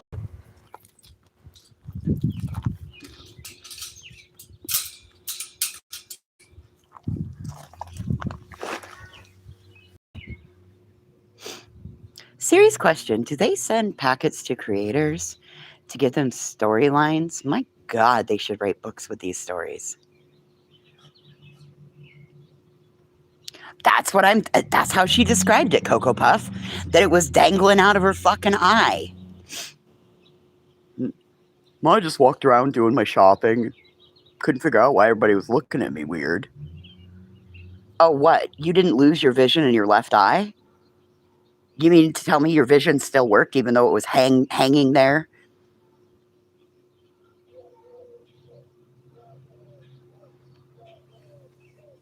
She made smart choices, Selma. We already escaped once this morning.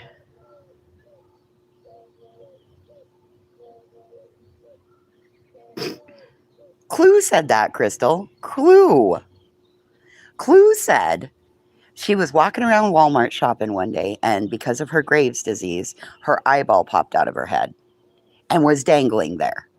And she couldn't understand why people were giving her weird looks.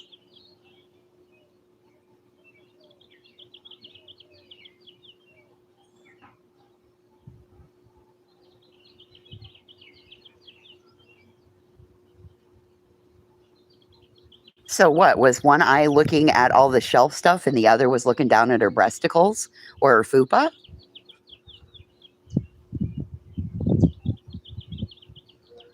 And again, I ask you, have you ever met a fat person with Graves' disease? Me neither.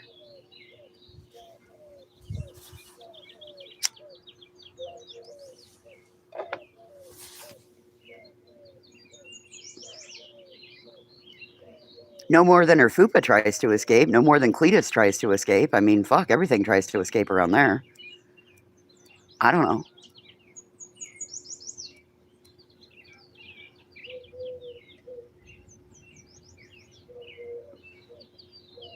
Well, I don't know. We all saw it the other day when she was wearing the no pants pants. Women, I don't care what size you are. You could be skinny mini, anorexic size -0. Don't wear peach leggings. It leaves nothing to the imagination. Nothing.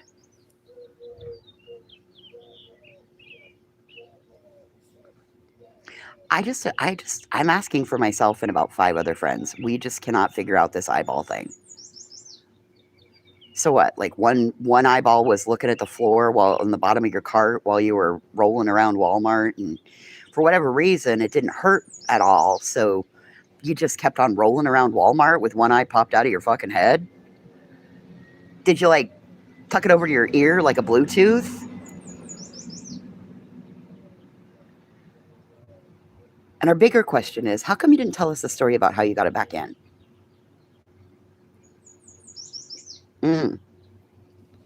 You guys, there's always some truth in the lies. Maybe that bitch is the one that has the glass eye. There's always truth in the lies, right? The lies. Maybe that's the bitch with the glass eye.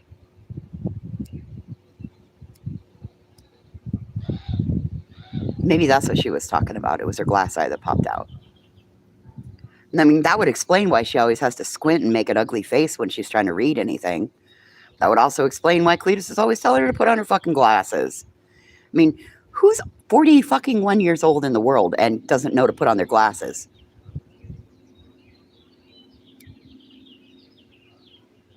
Telling you, I ain't sad. I ain't been in a Walmart in 10 years.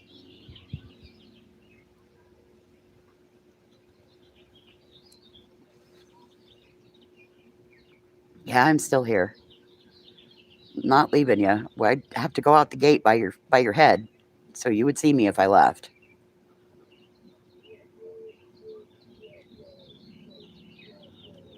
I don't know. I just don't. Like I said, I got questions. I'm sure this live is going to result in a. I'm sure this live is going to result in some answers, but not the answers I want.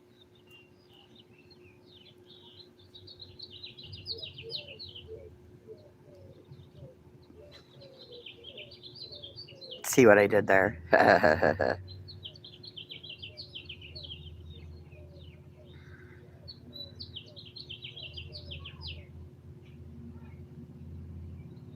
It's going down. We're yelling timber. Clues I just fell out her head. It's going down. We're yelling timber. Ooh, that's a pretty bike. Oof, that was really pretty. You guys missed it. The guy was nothing to look at, but the bike was pretty.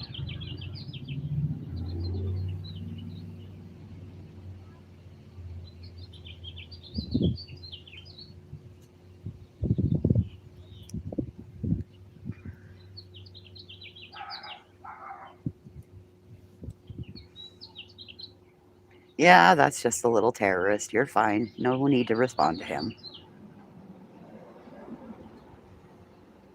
She watches the cars go by. Like she's looking for a new family. What was that? Was that Littles? Was that the Littles?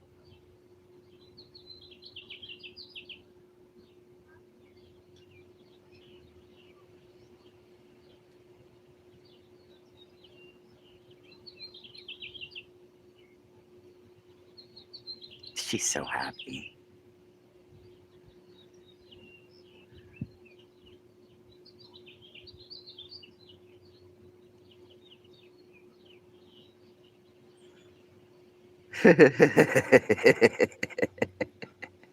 All right, that's it. Tomorrow morning when we all get together, we're getting on the bus and we're going to Walmart.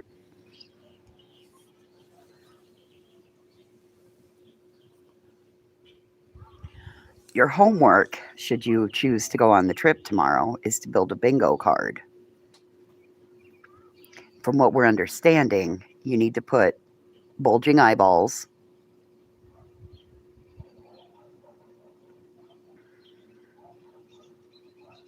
on the card. That needs to be your free space.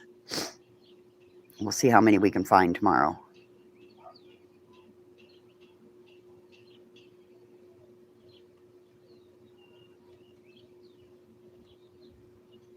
Yep, I'm still here. I didn't leave.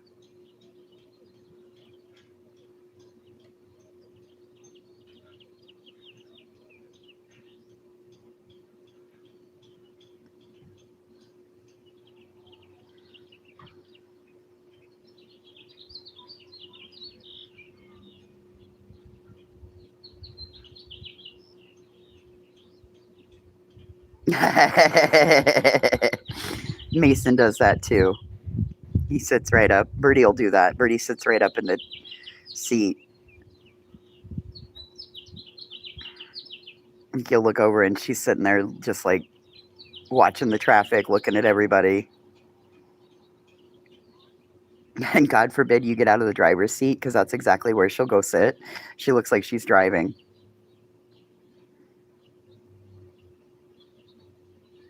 Yeah.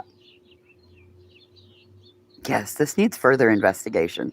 Well, you guys, I'm sorry. We're not going to Walmart. That's like 160 miles one way. We're not doing it. I am not up for that kind of adventure. Now, if this were 4th of July weekend, I'd probably say I'm game. We're headed to Cody. We're going to go see all the Tourons and catch a parade while we're at it. It's not 4th of July weekend, though. We're still a week out from tourist season starting, but it is so full. I can't tell you all the tourists I've already seen.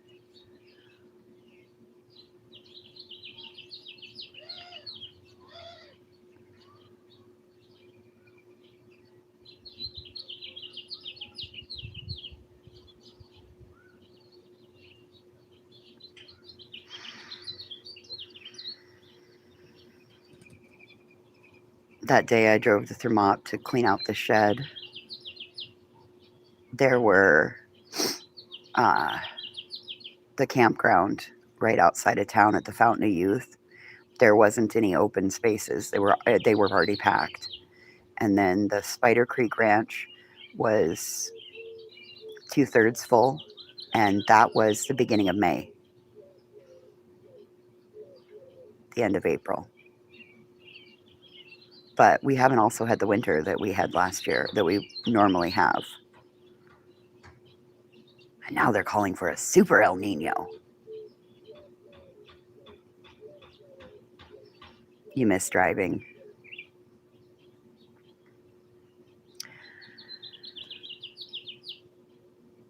I'm grateful that I can still drive, because it's one of my favorite things to do.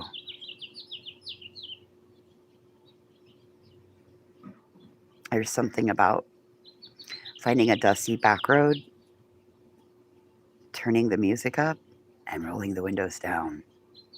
Heals the soul. And if you're smart, you'll take a picnic lunch so that when you get on top, you can have a picnic lunch and then you can scream your fucking head off. And then you can get in the car and drive home.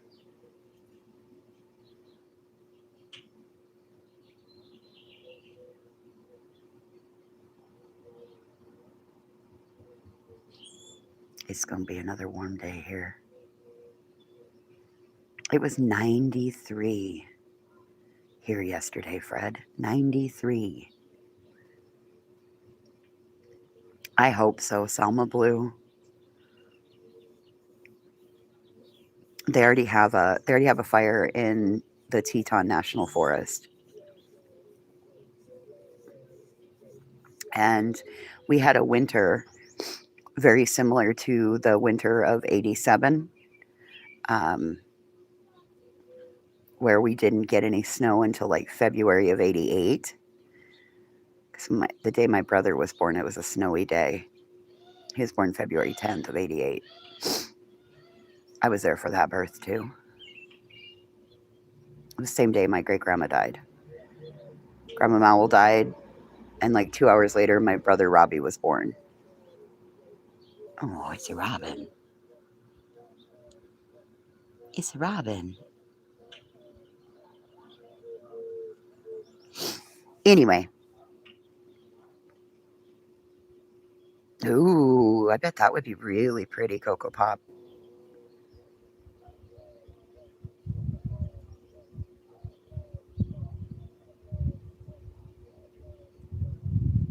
Anyway, this winter was very similar to that winter where we didn't get the snow.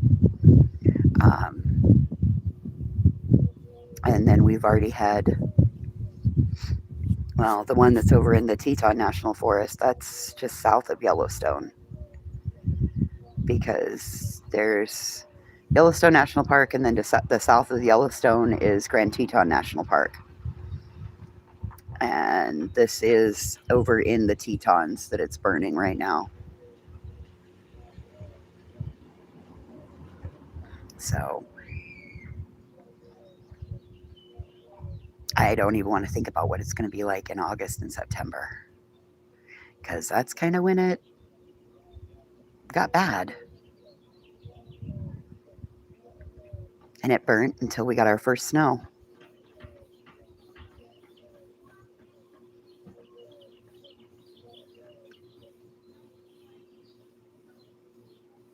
And at noon, oh God, it was wild with all that smoke.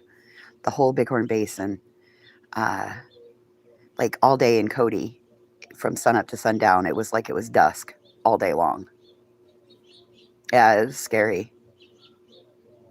The Duttons start Friday. What is that on? Is that on Paramount, Selma?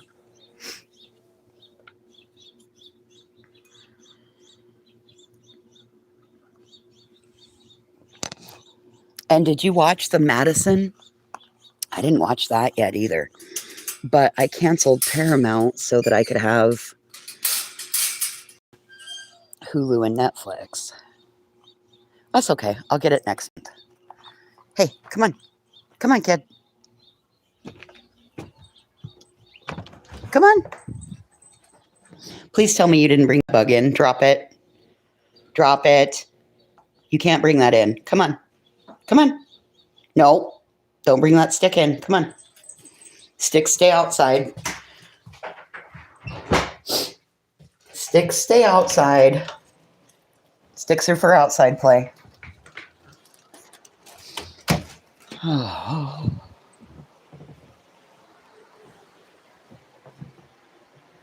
Oh, if it's Paramount, we'll do it next month, and then we'll go over to Rumble and we'll watch it over there.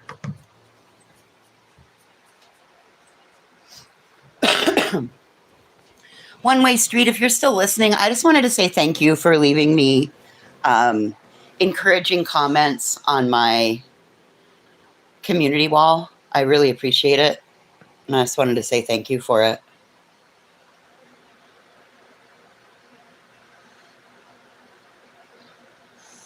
But we can go over to Rumble. We can go on an unlisted on Rumble. And that way everybody else doesn't get to join us. I can send you the link out.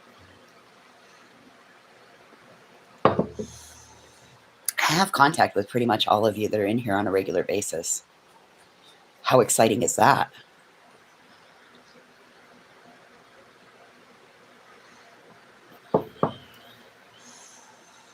No, you're fine, a one-way street.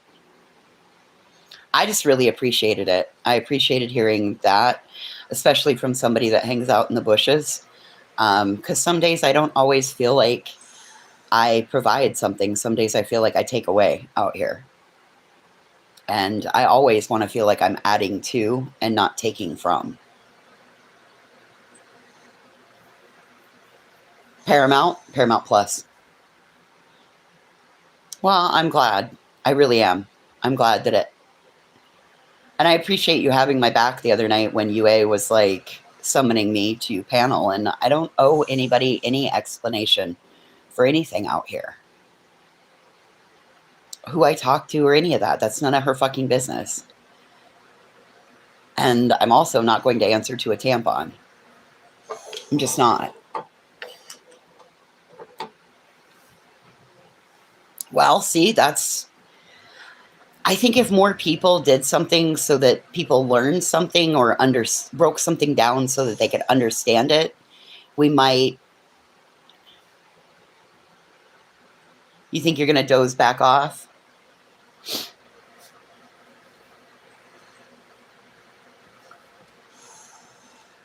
I think if more people did that, then we would have a better community instead of just breaking down shit that makes people angry all the time. You break down things that so others can understand them and see why you see it from that viewpoint based off of factual knowledge, right? Because of science. Well, I appreciate that one-way street. We have a small little group that comes together, lifts each other up, supports one another, and I don't see that happening in a lot of chats anymore. And it's quality over quantity, right? The quantity, you can't do that with 1,000 people in a chat. You can't have one-on-ones. Absolutely, everybody brings something to the table.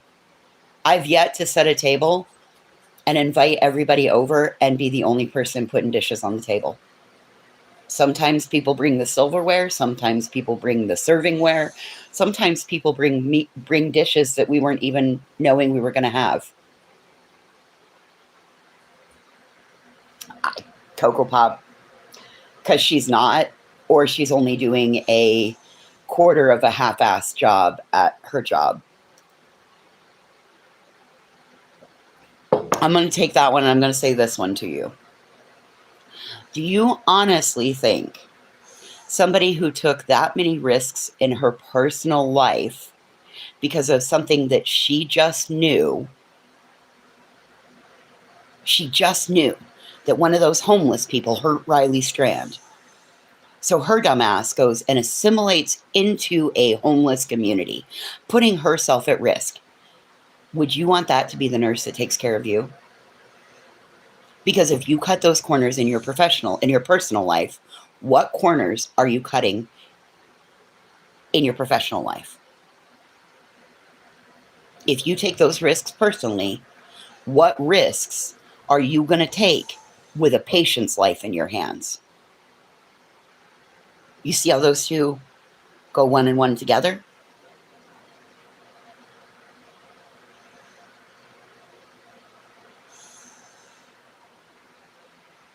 I've always thought that too, a one-way street. Always thought that too.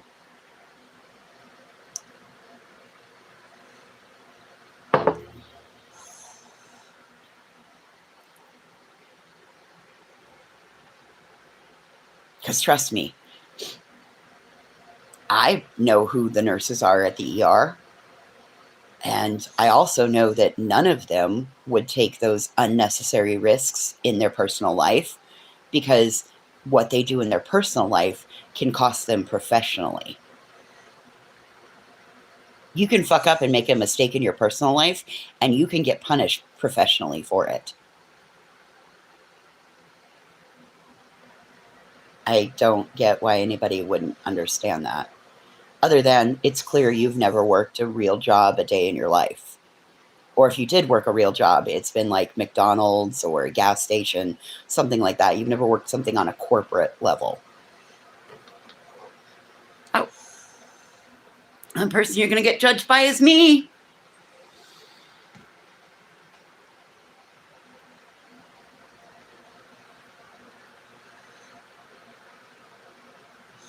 I can't stand listening to her.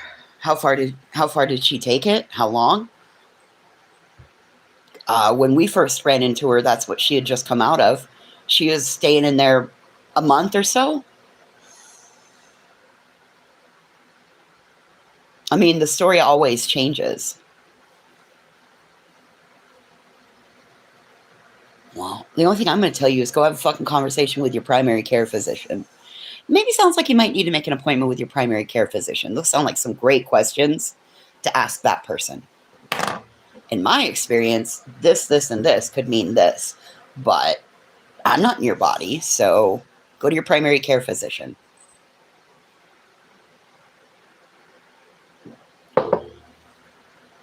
In your real life, you're not allowed to diagnose or give medical advice if you're working in that profession currently, so why would you do it now?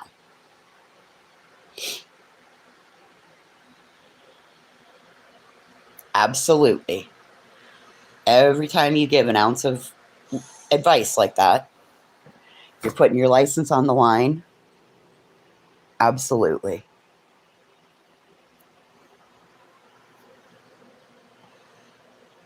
Yes, Three Little Birds. Yes.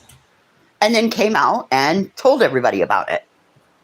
Because she was convinced that somebody in the homeless encampment harmed Riley Strand. The Maryland took an educator's license for prescribing treatment. Yep. You just got to be really fucking careful.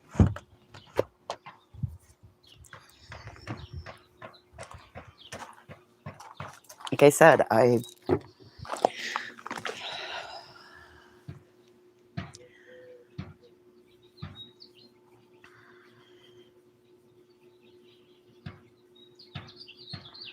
that was her claim to fame. And then her trying to run interference on information or leads that would be sent to Steve Fisher, the family's private investigator.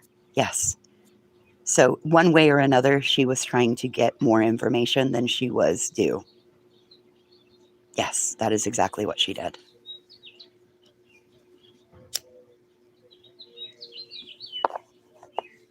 Mm-hmm. Yes, she did, Cocoa Pop, because that's how people got an image of her.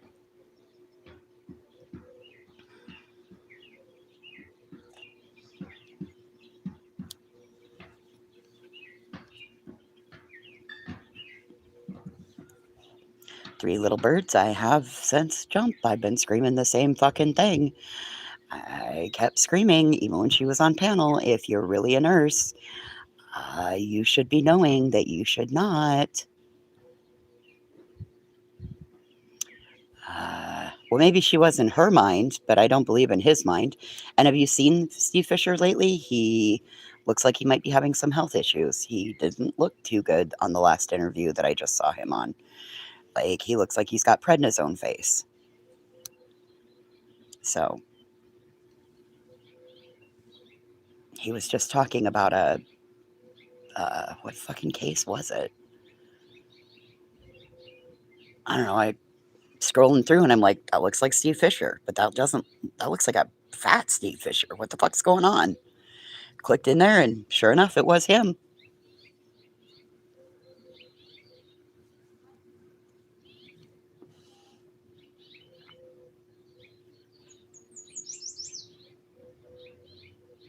Well, Selma, if you're a medical professional and you're licensed, you can actually send all your certifications in to YouTube and you can become a medical professional on here. Same with mental health, same with moon face, Ange. Big. Looks like the moon. Prednisone face. Moon face.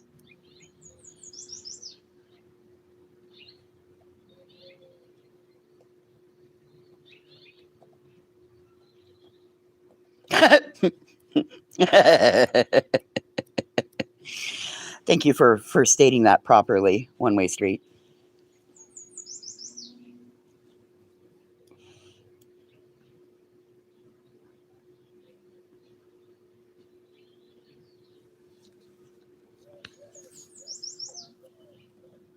Anyway.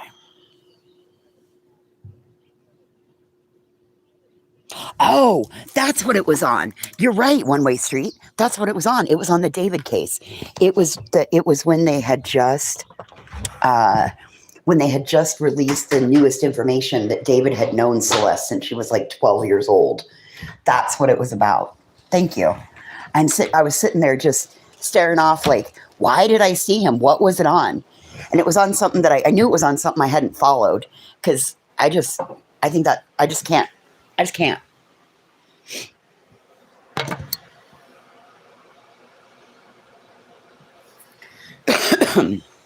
Fixing to fix things. Oh, okay. Yeah, I just can't. I just. And then I think back to all the other cases and look at all the fucked upness and how things could have gotten fucked up. I think back to even Leilani Simon, where they were putting so much pressure on them, right? They were out there screaming, yelling, all of that.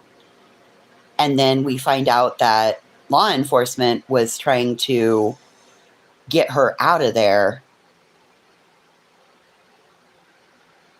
and get her into a room that they had wired so that Danny could get her to admit things, right?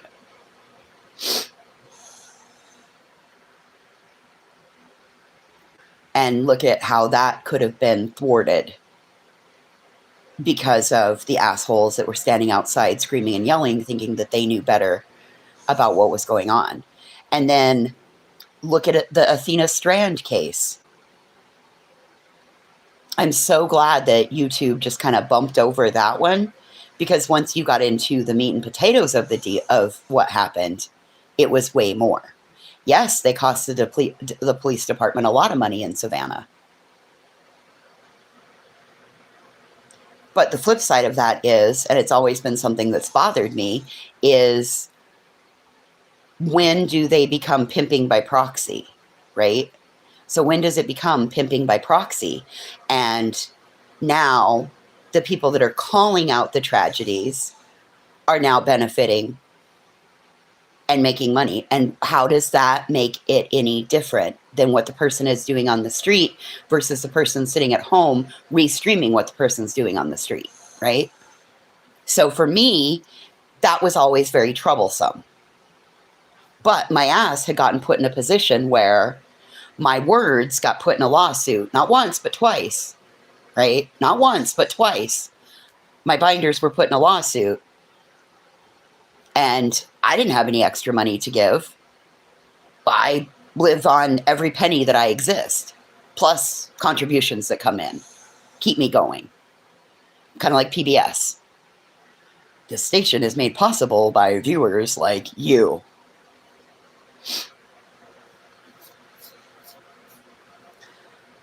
But that was always something for me, and I had to live with that, and now I don't have to live with that because that's not what I do anymore, right? I may have an opinion on what somebody's doing, but I'm not going to restream. So I just, whatever. So I gave my time on a panel so that panel still continued every day, so that money was brought in so that they could fight the lawsuit. I don't have to do that anymore. The lawsuit's over. And I learned my lesson. Watch what I fucking say. To a point. Make sure I'm phrasing it properly, right? Anyway. No, and I've started learning the difference between the two of those because it's all in how you state the point. And I'm just not okay with that. Yep, I do believe it's both sides, the right fighters and the ones fighting against the right fighters.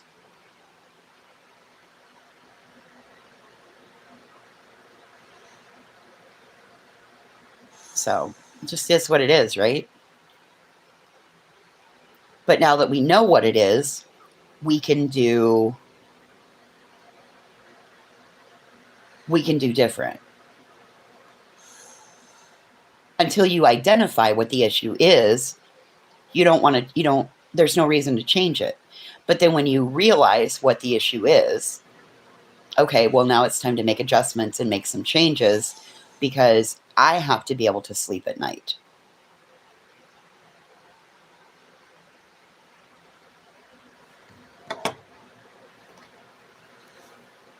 You're right. And then there's the flip side. Well, and then there's the flip side of that. How would you like to have to face that family and know that the reason you have the life you have is because of what you put out on the internet about their missing child? Well, to me, that seems like blood money. I don't want that.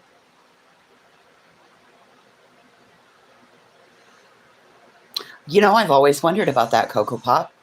I've always wondered why the people that are in the UK don't cover UK cases. You know why?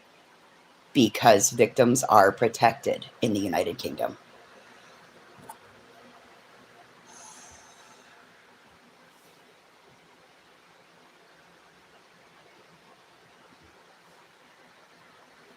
Well, you know, a one-way street. I had a hard time facing myself, knowing every day that this is what I'm going to do.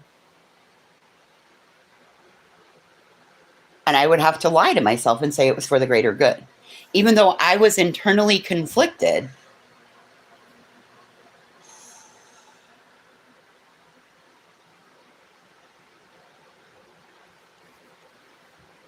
it sucks. It just sucks, right?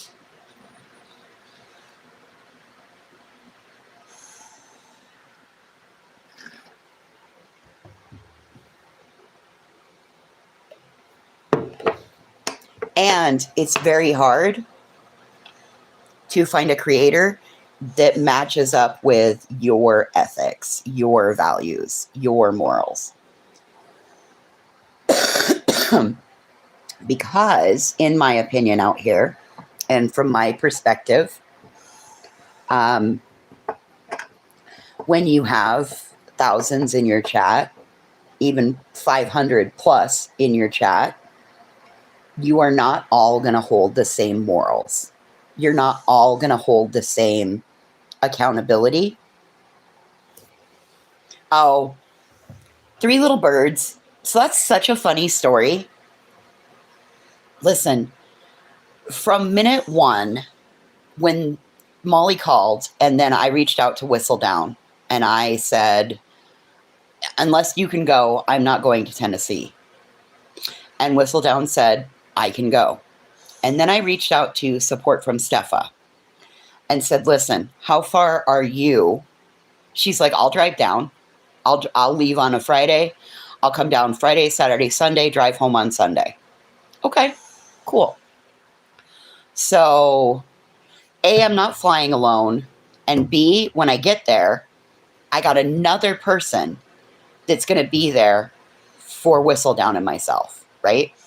And now this wasn't talked about publicly to anybody else. This was between the three of us girls.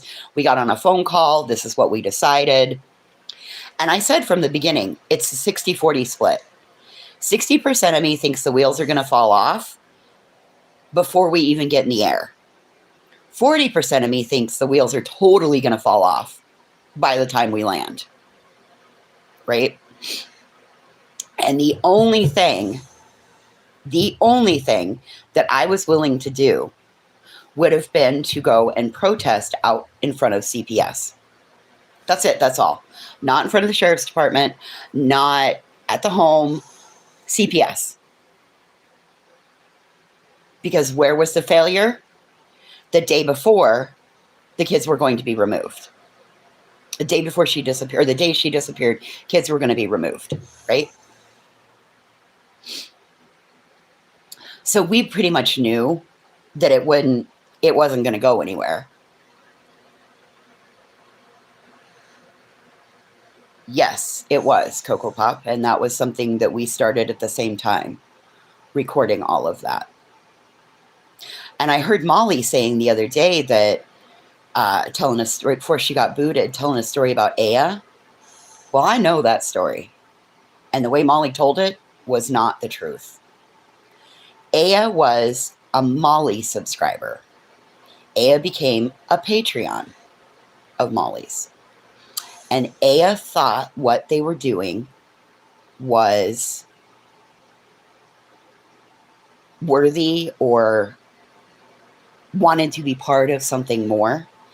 And so she went through the wish list and bought the items that would be needed. And Molly was telling her, well, we need this, we need that, we need this, we need that. And this is all at the same time that any Cash Apps, PayPal, Super Chat, Super Stickers, they were all going for the cost of the... Yep. Oh, absolutely they did, Three Little Birds. Absolutely they did. And I finally convinced Aya she needed to talk to her fucking daughters. You need to talk to your kids and tell your kids what you've done. Because it was thousands of dollars worth of merchandise. Yes.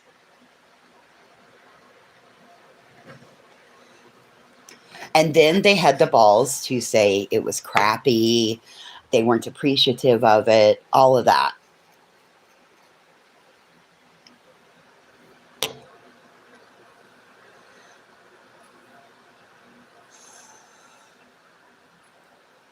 Well, I was there on the phone the night that Aya was telling her daughters, and her daughters were not happy. Were not happy. That was such a fucking mess. Such a fucking mess.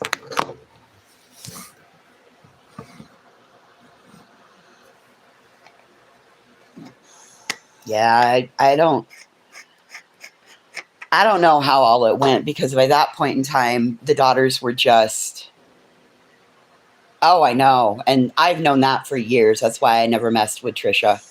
Because Trisha's one of those. Like, I knew that for years. Back, I don't know, 2015 when I became a part of Web Sleuths. 2018 when I became a verified member of Web Sleuths. All of that. Yep, fucking spy pens and all. Yep. And then they didn't even work that great. Right. Mm-hmm.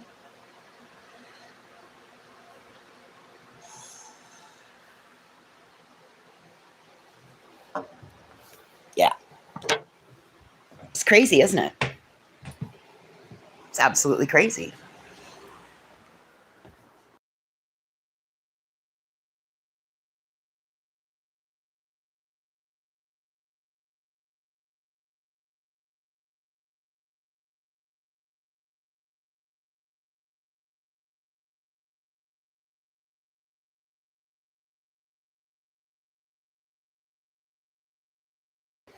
Well, the cool morning air has left us. So even though there's a nice breeze, if I want my house to stay cool, I'm going to have to. I got on Web Sleuths for Chance Engelbert's disappearance because I had helped his wife and have helped her for years.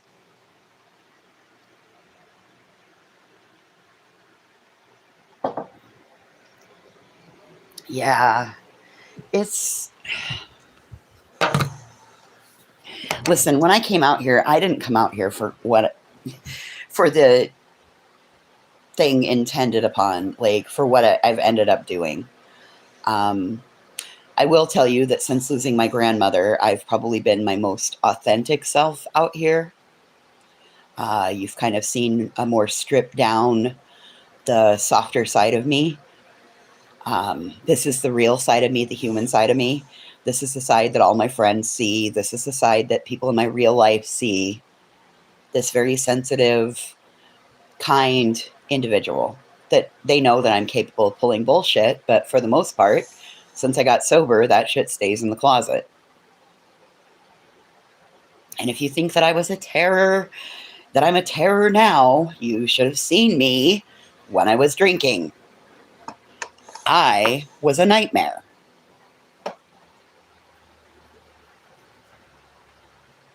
And boy, I could talk you into any bad fucking idea that there was out there. I was that kind of a drunk. No, I was never a stripper, Fred. Nope. I'm so far into my sobriety that I can't turn around and give it up because I don't know if I'd ever get this many years sober again.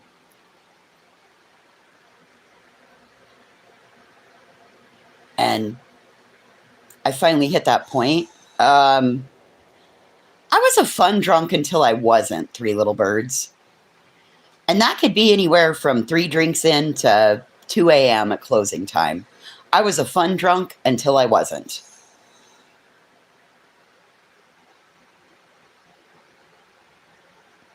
I also was a bit of a wild card drunk because after 2 drinks in and my voice changes and my personality changes, you never knew what to expect.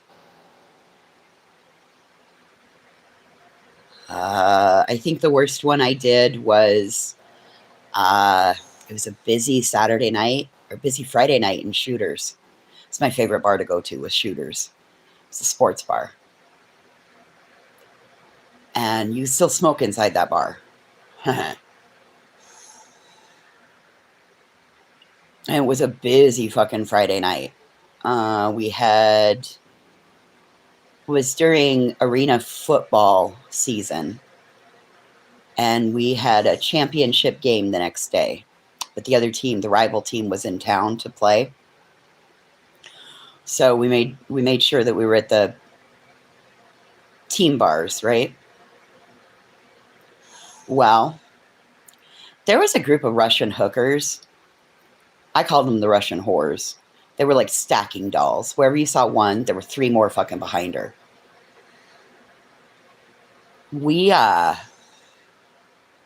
were going through the bar, and it was like a one line going one way and one line going the other way. And we happened to meet at a place where we were right by the cocktail waitress station.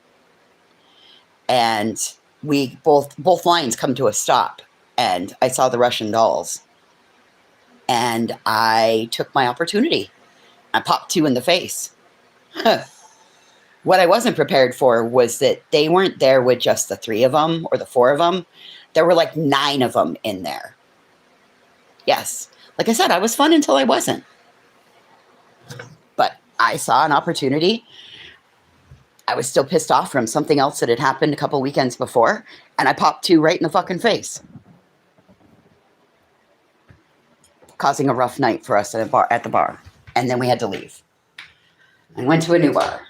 And then they showed up at the new bar. And I popped 2 more. So, bye One Way Street. Hope you have a great day. So yeah. I don't always make good choices. Make a lot better choices since I quit drinking.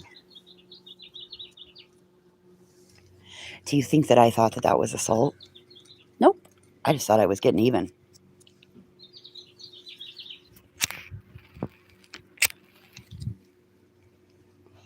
Guess what? It was assault.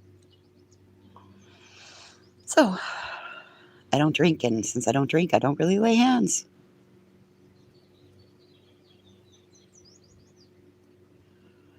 I've been known to throw some chicken nuggets in my past, but you know.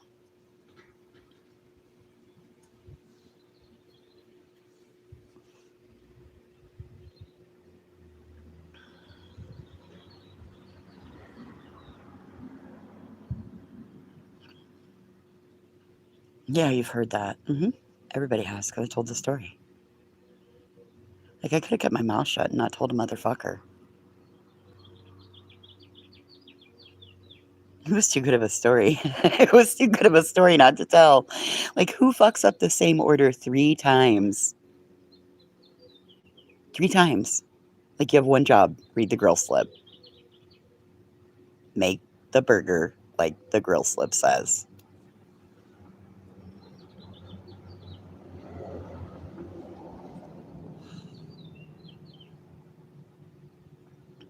Dumb. Anyway.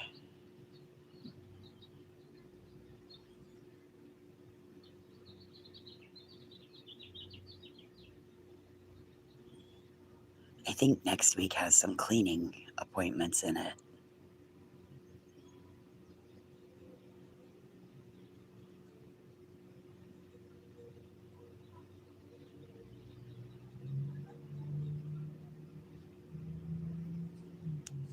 Yeah, I mean, there could be way worse, be frank.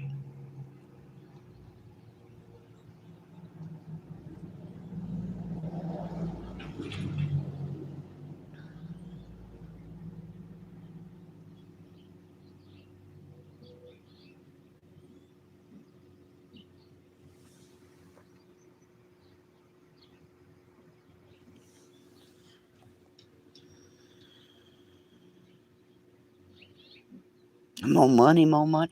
Oh my god, have you guys seen this shit? Hold up. Have you guys seen this shit? The CIA just released number codes.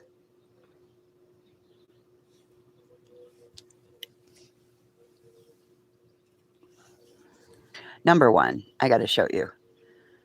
The view from my therapist's office is pretty phenomenal. Look, you can still see the top of the bighorns and they're covered with snow.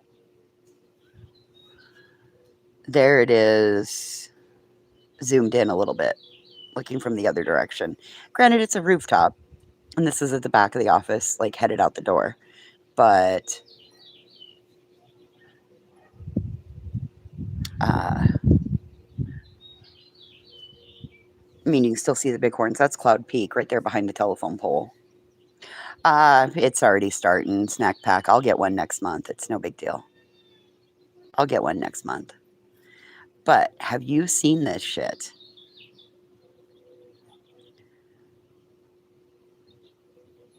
So the CIA has just released these number codes for life.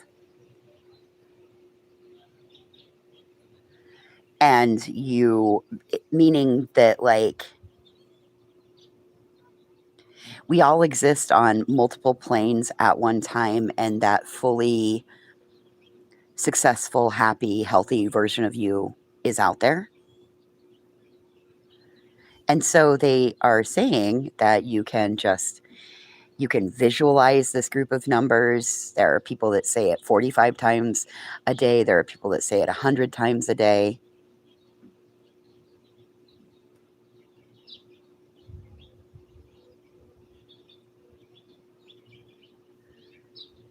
And there are codes for everything. Oh, snack pack, that's wonderful. I would not turn help down.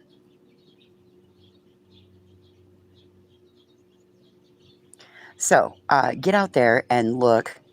Do a little Google search. Do a little Google search on these CIA number codes.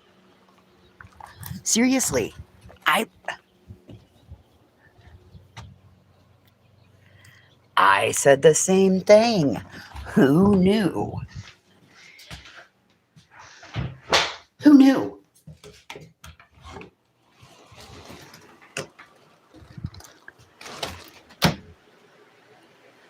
I I have no idea. And this makes me wonder, well, does this work? Does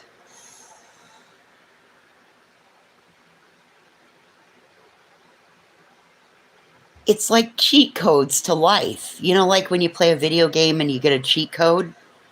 They're like cheat codes to life.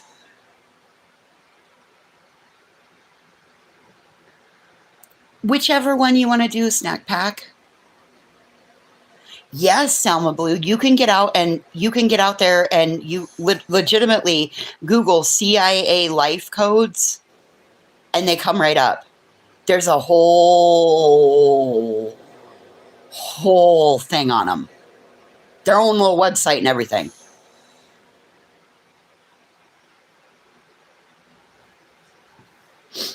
Whichever one you want to do, Snack Pack, either will help. I can give you Cash App or I can give you, we can do Amazon, either one. Listen, where there's a will, there's a way. And however somebody chooses to assist, I will make it work. Be frank, that's the part that makes me wonder. It's coming from the CIA. Didn't they do some mind control programming in the 70s? That's what I can't figure out, Salma Blue. What would the CIA be using this for? Unless this is all the stuff that they, like, do we really live in a matrix and these are the cheat codes for the matrix? We don't have to choose red or blue. We can be ourselves in the matrix. How do we enter? I don't know.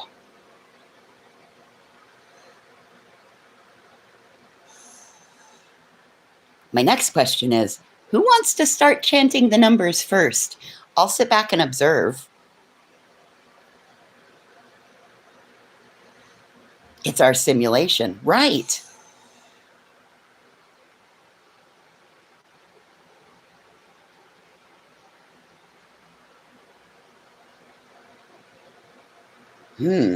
Beekeeper.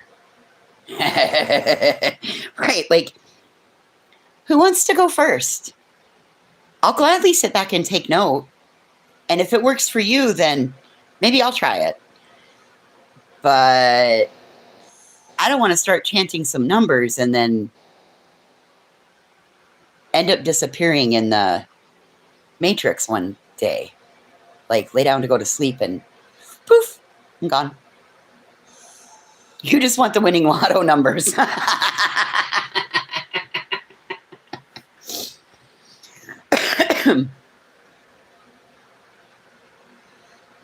The haves and the have-nots. Well, I mean, this could totally change it. The haves could be the have-nots.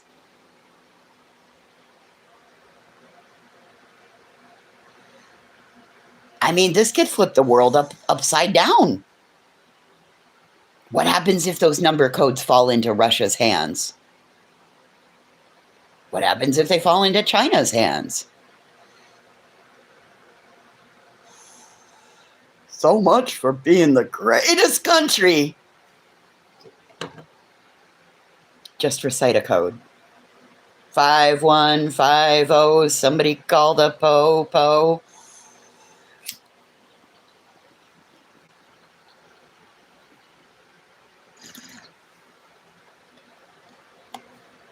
Sorry, I'm going to stick with Dierks Bentley.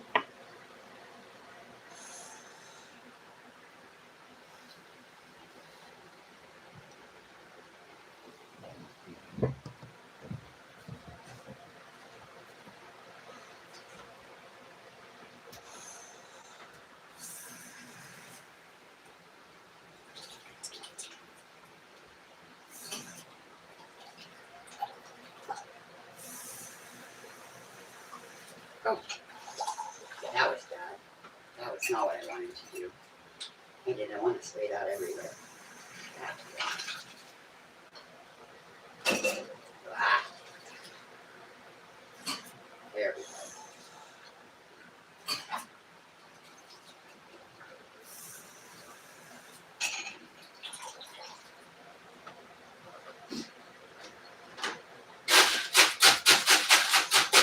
Oh, hey, did you guys take your meds? I'm turning into an 11 o'clock med taker now.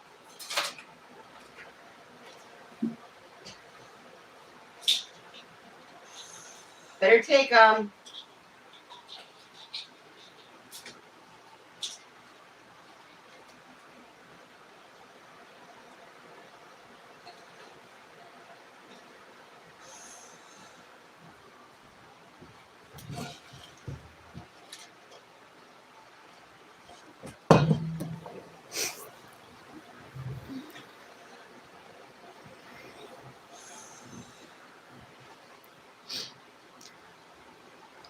Good job, Ange. So I had to see my therapist yesterday. I see her like in person every 3 months, every 6 months. Well, like once a year I see her in person. Normally I just do a Zoom, but now that I'm in town, we're in the same town. I just do a face-to-face appointment with her, which I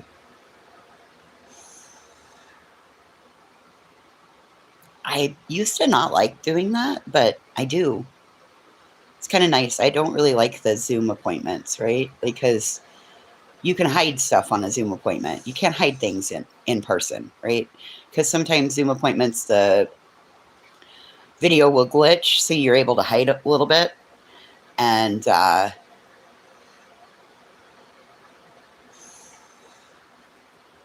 she was a little bit worried that I would not be, she's like, do you miss the park?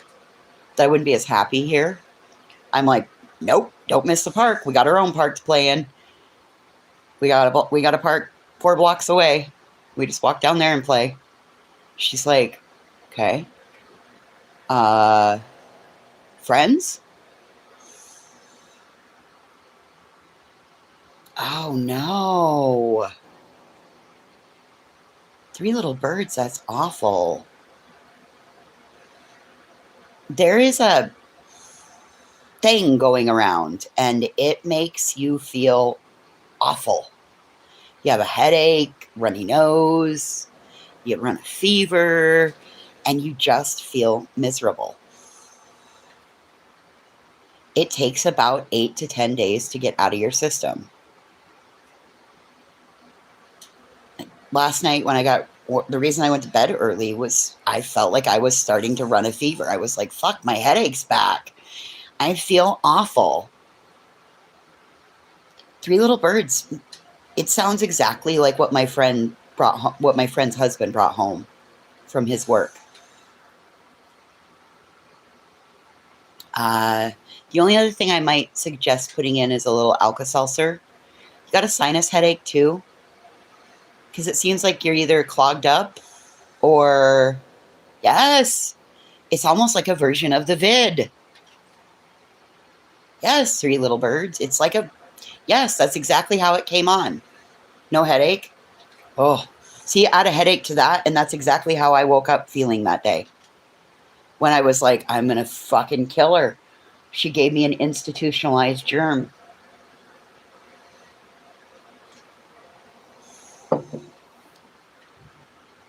I was thinking one of the kids brought it home from school. Because kids play sports quite a bit, so they're always handling everybody else's. Oh, you better go to the doctor, girl. You little bird, you better go to the doctor.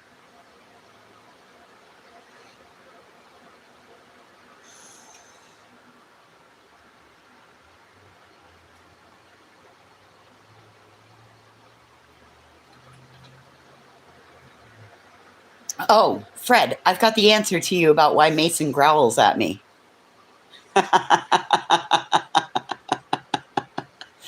It's because sister's too close. So yesterday, He came over. He came over and he crawled up on the side of my chair and I picked him up and there was no growling. Oh, shit. Changing your pillowcases every day and washing them in hot water, right?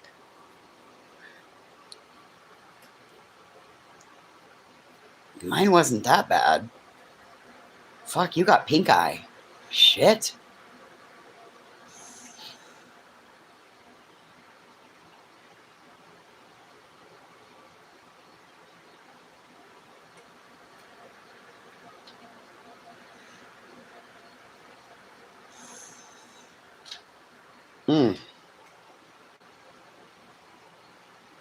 You poor thing. Just make sure that you're changing your sheets and your pillowcases every day. I know it takes a lot out of you when you're sick.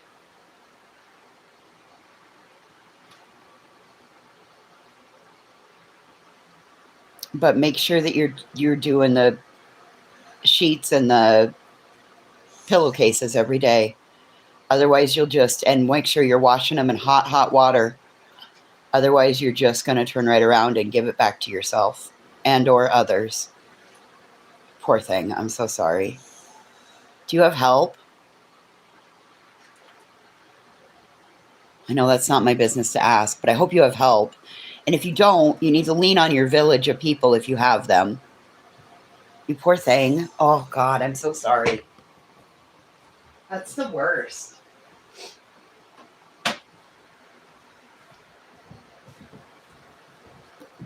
I've always been one of those when I get sick, I hide from everybody and everything. So I don't like people being around when I'm sick. I don't want anybody around me. It's my germs. Leave me and my germs alone. Type of a thing. So I also don't like people around after surgery because anesthesia turns me into a cunt. Like, just fucking awful. I'm awful after surgery. Just be aware. And it's like that for about 4 weeks. I'm unsettled. I'm very nitpicky. I space off. Yeah. Probably part of the reason I pointed the things out because I'm getting ready to have a major back surgery next month, right? Gotta have back surgery. Gotta have my stuff. Gotta have my, I think they're going to do kyphoplasty first to get everything stable. And then they'll go in probably the middle of July to the end of July, beginning of August. And then they'll go in and they'll fix the hardware that's broken. But it's going to be kyphoplasty first, which I've been through that before. Did it alone. 72 hours. I can't reach above my head. Oh, Salma, I do. Every fucking time. Every fucking time. I'm like, am I going to come out of this being an asshole again? And he's like, well, were you an asshole before? I'm like, well, I'm really nice right now. You're probably going to come out like it again. I've asked them if they could add some niceness into that mix, but it doesn't ever seem to work.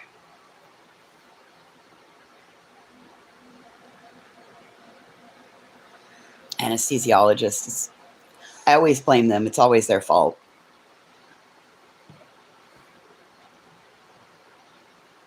But I don't do well after surgery, I'll be honest. I don't do well. I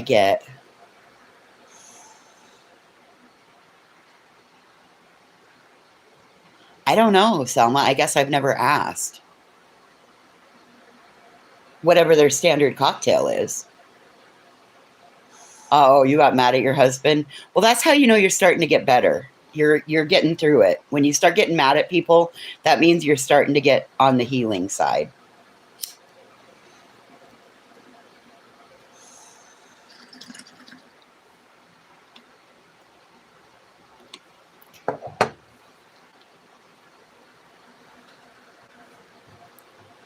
Selma, what, you mean I got a choice on what they give me to wake me up?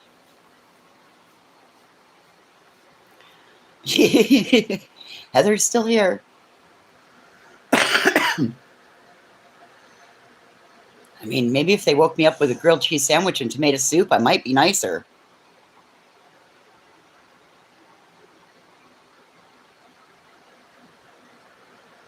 What?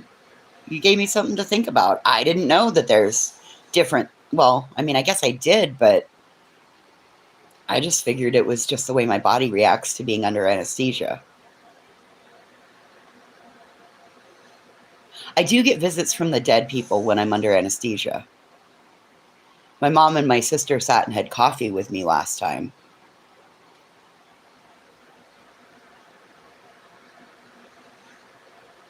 But the dead do come visit me when I'm under anesthesia. I don't know why. I think it's kind of weird.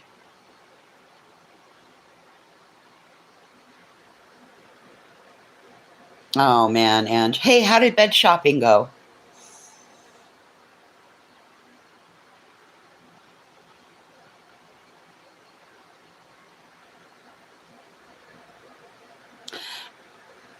I'll tell you something I struggle with. Nope, he doesn't cook.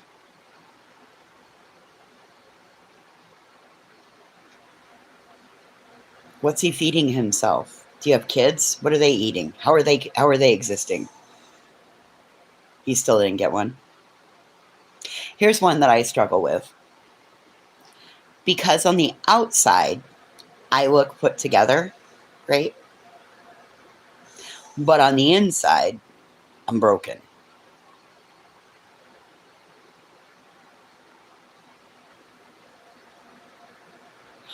Oh, Salma, when I had my hysterectomy, I didn't have pain meds after my hysterectomy. They fucked up and they were giving me 1/10 of the dosage. And they were like, well, since you're tolerating it, you don't need that. I went home and I swear to Christ, I glued a hot water heating pad to my belly.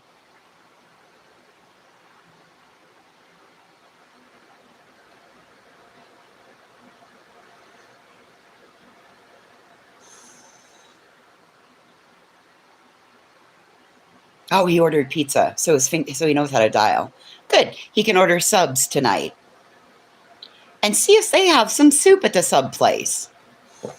Sorry. But let me guess. He gets a hangnail and like the whole household has to come to an end, right? Damn, man. I'm really sorry, Three Little Birds. At least he covered him for pizza. Didn't send him in to ask your mom what she's making for supper.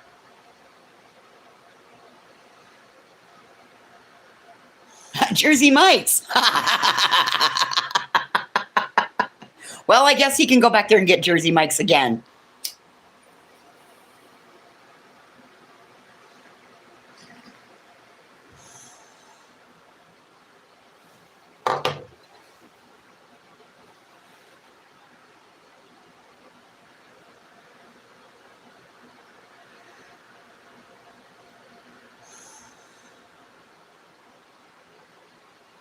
Oh. Oh, Salma.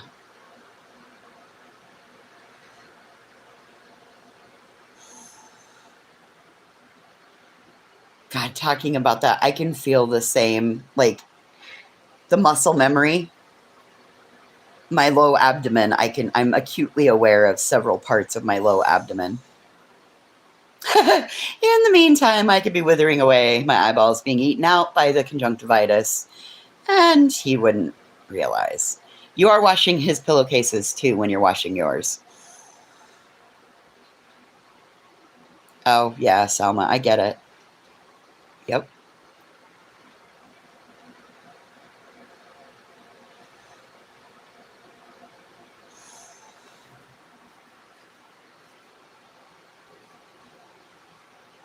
I knew I was a tough broad when your ovary that's supposed to be the size of your thumb,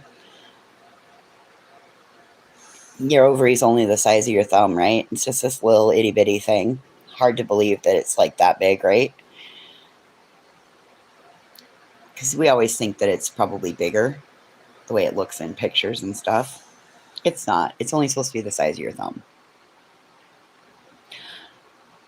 I had one ovary that was the size of a grapefruit, the other the size of a softball.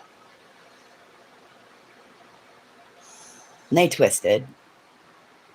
Because what happens to the fluid in your abdomen? It goes round, round and round, round and round, round and round.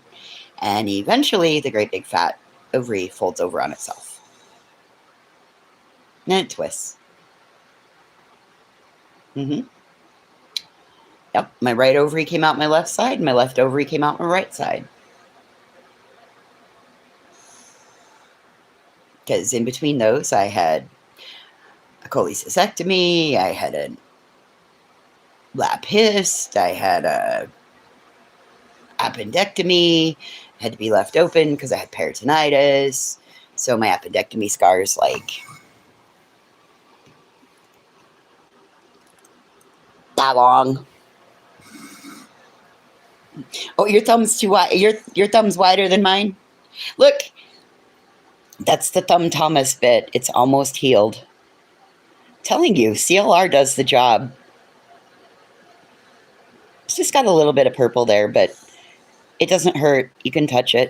It doesn't hurt anymore. Not bleeding, not all crusty, not oozing anything anymore. I think I'm going to keep my thumb.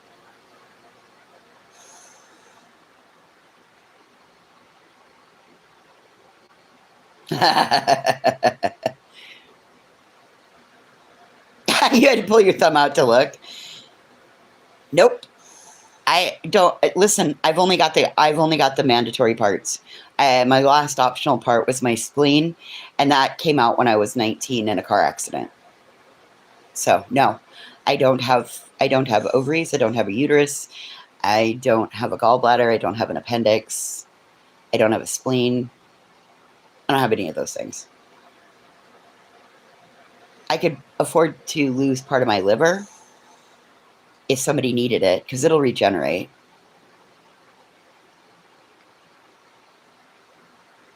And I quit drinking before I started having any sort of liver issues or anything like that. Plus, I've got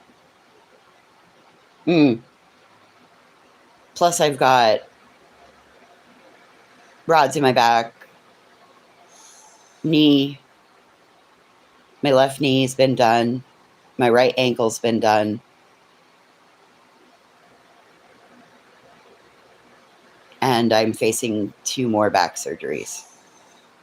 I know that kyphoplasty, people don't think it's a back surgery, but it's done by a neurologist under X-ray and fluoroscope, because they have to guide the cement right into the right parts of the cracks. So it's back surgery. It's done by a neurosurgeon. So this will be my fourth. Because I've already had, my third was my first round of kyphoplasty. And that was done after I fell moving, when I was moving, we were getting ready to move the bed. And my foot got caught in a pallet. And I just went, falling, falling, falling. And then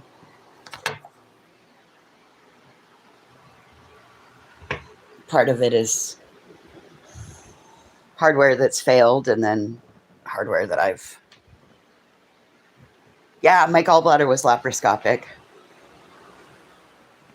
Yeah, Selma, here's what happens. They just keep, it looks like the inside of a China cup, or like a China teacup. They're just cracking. They just have small little hairline fractures in them. And it's possible that all those fractures were from when they were putting in my hardware when I was in my 20s, and now I'm in my 50s. Been in menopause for 20 fucking years. I was 30 when I woke up in full-blown menopause.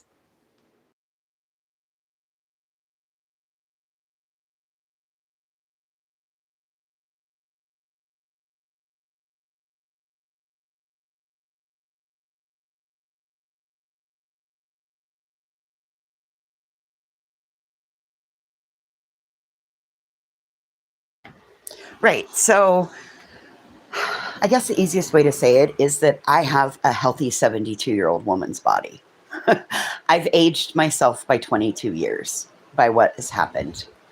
That's the equivalent. That's what. Oh, my surgeon's a hottie too. Oh, God. He's got the prettiest blue eyes and dark, dark hair. Mm-mm-mm-mm-mm. He is, however, short.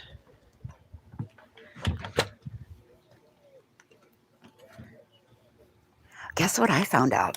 There are two pharmacies here, and there is a pharmacy inside of the grocery store. We have to go to that one today because I got to go pick up my meds. I thought there was only one pharmacy. Turns out there's two. I knew the town of this size had to have more than one pharmacy. There's like close to 10,000 people in this town, for God's sakes. Oh, dude, be frank. So after my right ovary or my left ovary came out, um, I legitimately woke up from surgery crying.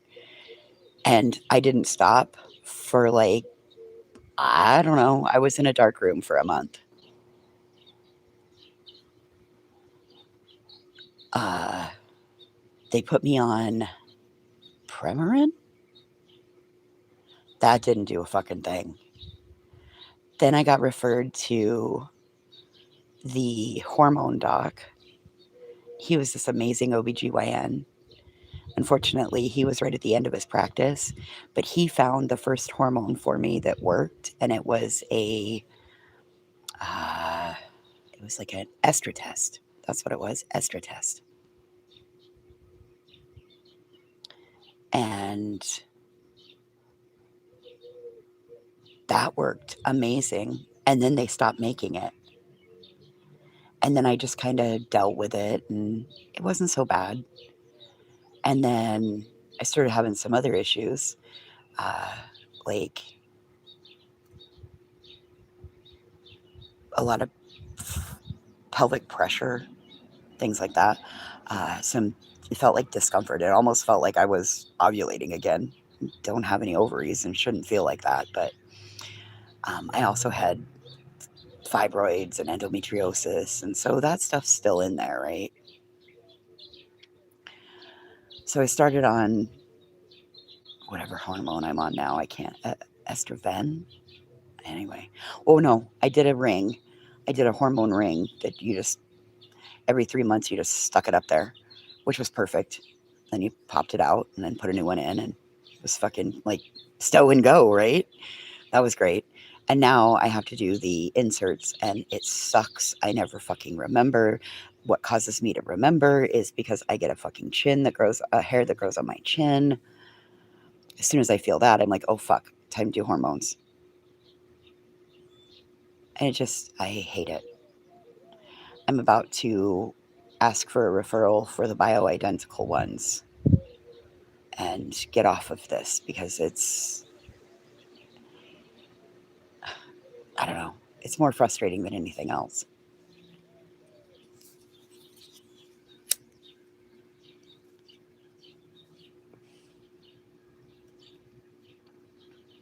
But there's also the biggest reason I did it is because there are. Did you know that your heart has an estrogen receptor? Did you know that your gut has an estrogen receptor?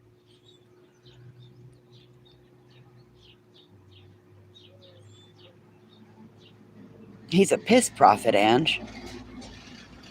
I was a Rattly FedEx fan. Uh, did you know that the brain has an estrogen receptor. But what's the number one killer of women? Heart disease. Why? The heart has an estrogen receptor, and what happens to women in their 40s and 50s? They run out of estrogen.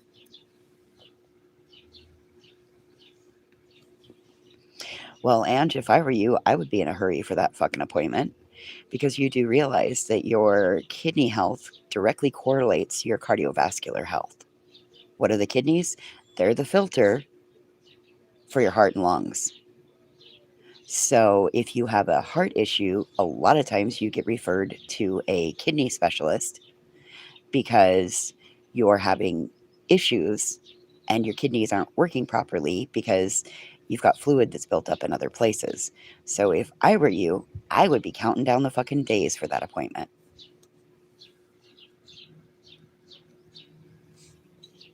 You have to understand, like, the body is like a machine, and it's a machine with multiple little machines inside of it, and all the systems have to run well together.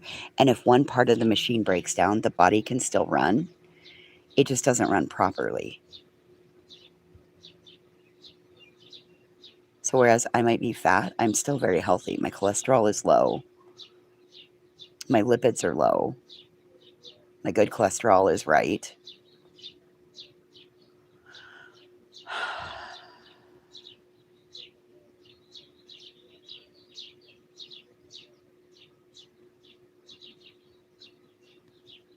Well, and that's the thing. That's why you have to work with your provider. And then maybe it's you need to be on like the plant-based, the bioidentical hormones. Again, not medical advice. Topics to have conversation with your doctor. Well, and Jesus fucking Christ. Don't tell us, tell them. You need to call the kidney doctor and let the kidney doctor know that you've been having some chest pains for about a week. And why are you telling us? You need to tell your provider. We can't do anything about it. Why aren't you telling Maria this? Oh, okay. So you'd rather, like, not wake up one day and leave that mess for Maria to deal with because you hate going to the doctor. That makes zero sense. Sorry, but that also seems selfish. I would end the relationship with my partner if they pulled that shit. Period. The end. You're having chest pains. You don't want to tell anybody. You should have let her. Maybe you could have sped up this appointment. Jesus Christ, Ange. With all your health stuff.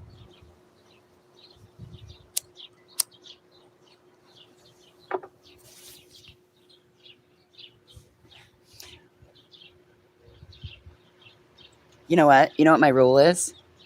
If my gut tells me to call 911, I call 911. Period. The end. Doesn't matter if somebody tells me no.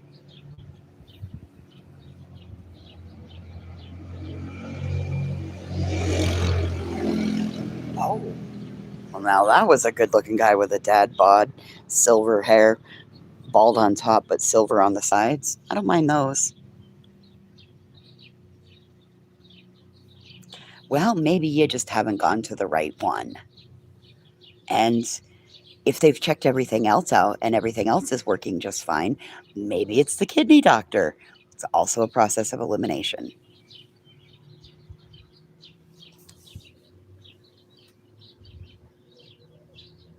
I don't know. Maybe I just have too much schooling.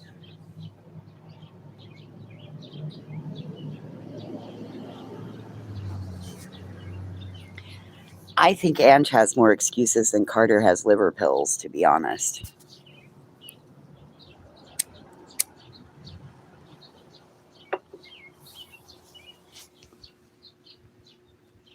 But that's me. And you know, I'm not going to say anything. I can't be any other way about a situation like that. Like, seriously, go to the fucking doctor.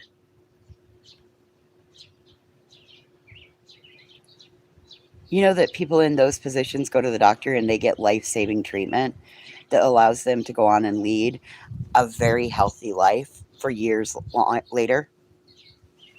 But people that don't go to the doctor in situations like that end up not waking up, and then their partner has to live in trauma for the rest of their days on this earth.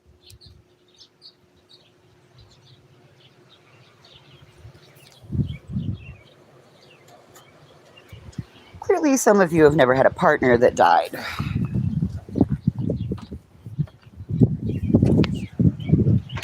Or you had to do CPR on him for 14 and a half minutes while you waited for the EMTs to get there. I don't know. I just see like, God damn that duck. That fucking duck. Every time I try to step over it, I can never step over it. I always trip on it. Which then hurts my fucking back. God damn it.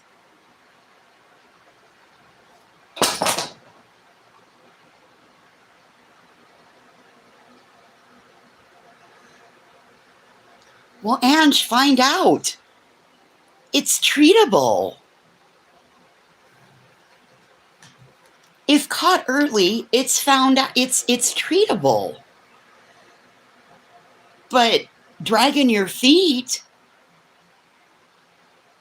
makes it become a death sentence.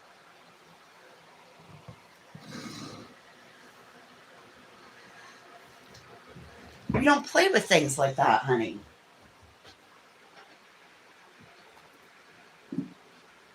We fought too hard to get to this point in life, right?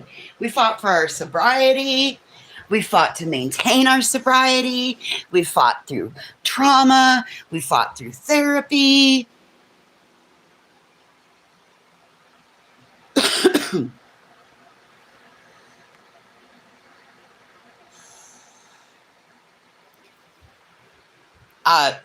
Listen. Your prior relationship with it doesn't fucking matter. It doesn't matter. It's your current relationship with it. Oh, Salma, listen. If there's an invisible line on the floor, I'll trip on it. I'm so fucking clumsy. My mom used to tell me, oh, you'll outgrow that. Okay, I'm 50 fucking years old and I'm still as clumsy as I was at 5. Like, if there's a door to walk into, I'll walk into it. Walked right into the end of a pipe. Goddamn near took my eye out.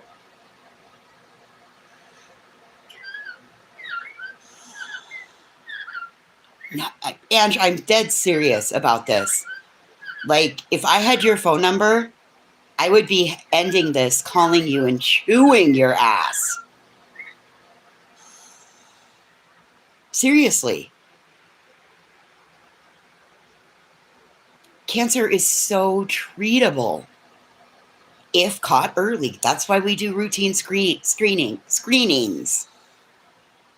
That's why we stay in touch with our body. We listen to what our body is saying to us.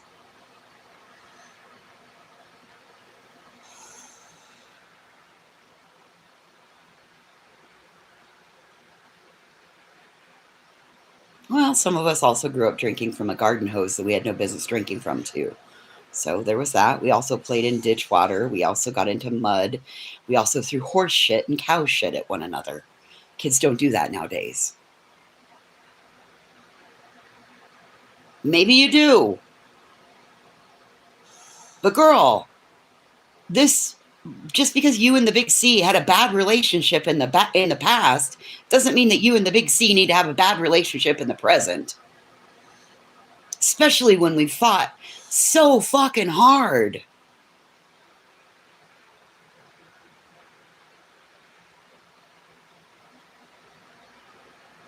We fought to overcome addiction and alcoholism, something that took family members out.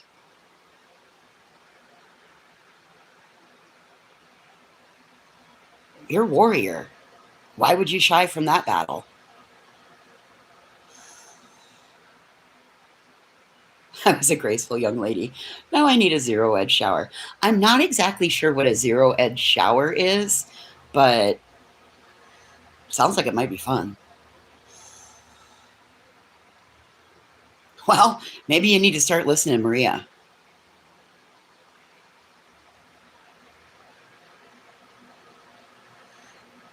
I mean, fuck. Why wouldn't you face this like you faced every other battle? Head on. Face first into the storm.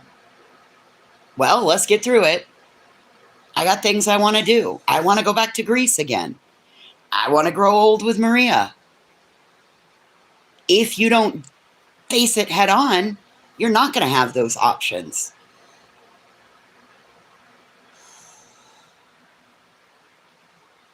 And the only person that has any control over any of it is you. So you can choose to keep burying your head in the sand, being an ostrich, or you can be a warrior. Meep, meep. Oh, I guess that was a roadrunner. I don't know what noise ostriches make. There you go. I don't know. I don't know what makes. Oh, the thing you don't have to step over to do a bath.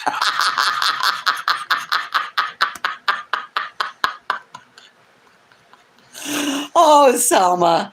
Oh, I love you. Oh, Selma.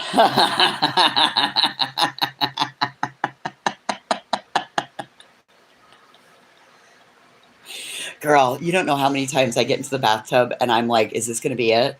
Is this where they're going to fall? They're going to find me? Do you know how many times I've gotten into the tub and then taken my clothes off? Because if I fall getting into the tub, I didn't want to be found butt-ass naked.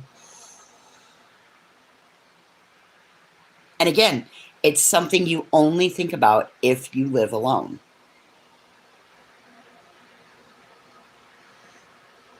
And I'm really glad that I have a nosy Karen and a nosy Rosie on the other side, and a little old man that is always outside working in his yard, because I generally have a window cracked. And if something happened and I fell, I bet I could scream loud enough to get help. No, it just doesn't.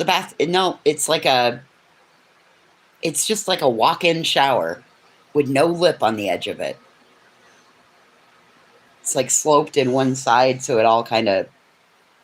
Anyway, I know what she's talking about now.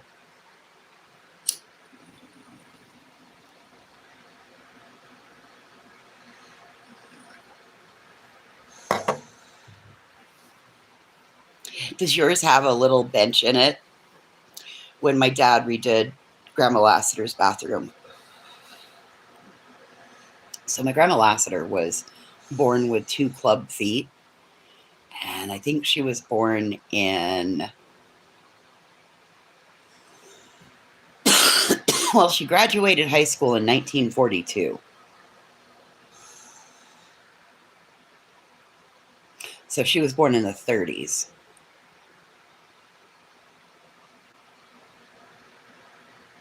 No, it's no longer a bathtub. It's like a walk-in shower. It's not a tub.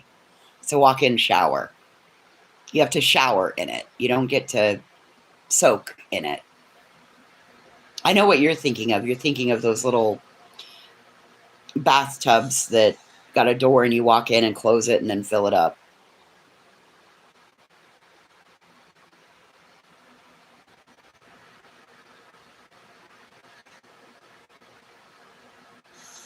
Well, Ange, all those things that you want to do, you've got to have good health to do them. So if you have chest pains again and you're having kidney issues, you realize that could be anything, Ange. That could be anything from a kidney infection, a backup, maybe it's a kidney stone and a ureter,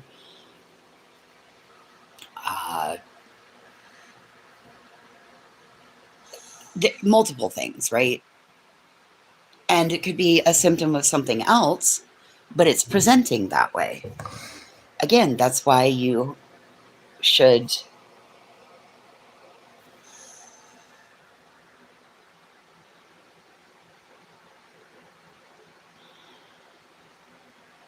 it's why you should take care of yourself. The only person that can do it is you. And for the love of God, if somebody thinks they need to call 911, stop telling them no. Jesus Christ.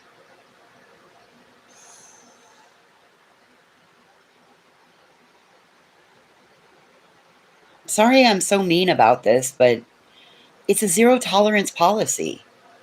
If I gotta fucking go do it, I'm not doing anything that I'm not asking. Like, I'm not asking you guys to do anything that I'm not doing, right? I did, Three Little Birds. I got all moved. Yep, we're in the new house.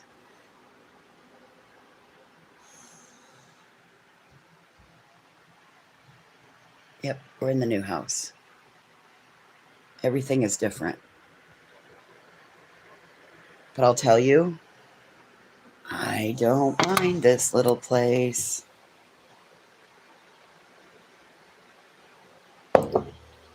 Fuck, Ange, I thought I was going in to make my mammogram appointment tomorrow. Oh, hell no. Nope, we're open. Come on in. Let's get you right back there. Here, fill this form out. They'll come take you right back. I rolled in there to schedule an appointment. I was really glad it wasn't like that with the colonoscopy. I was like, fuck. Whew. Good thing we got a little bit of time on that one.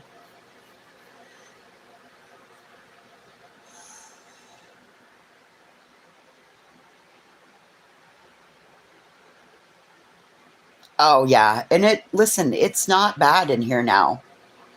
It's all about getting the windows closed at the right time. This house, I don't think the other people that lived in here had air conditioning. There's only 2 windows. And I haven't figured out which one I would want to put it on. I think I would want it in my living room, but then I think about the bedroom, and then the living room would be so much colder than, I don't know. I haven't figured it out yet.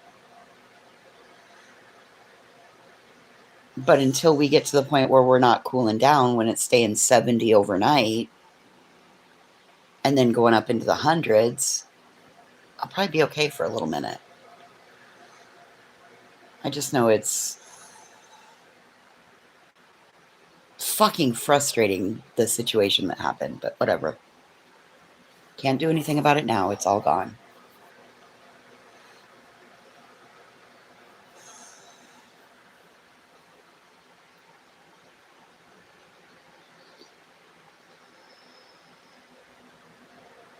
And you know what was the best part about yesterday?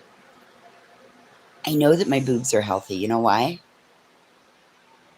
Because if there would have been something wrong with my boobs, immediately the woman that was doing the mammogram, she's been doing it long enough and knows what she's looking for, would have ushered me to another room for more tests. And I didn't have to do that process, which was really nice because I have had to do that process in the past.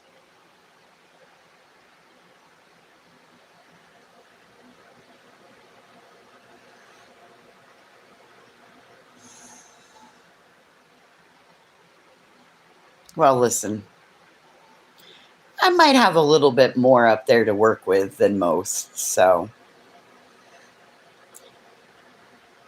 I'm sorry that was your experience.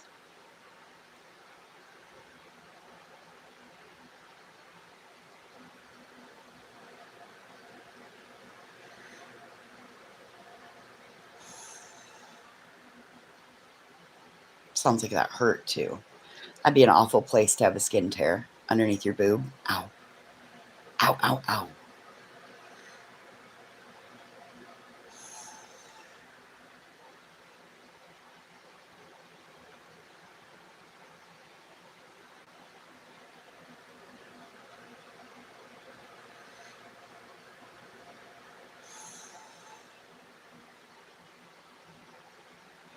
Wow. We're just an exciting bunch of women over here, aren't we? We've all been through we've been through some shit together. Salma, it makes me wonder if we had the same, if we had the same doctor. Because I have a feeling that mine left here and moved your direction.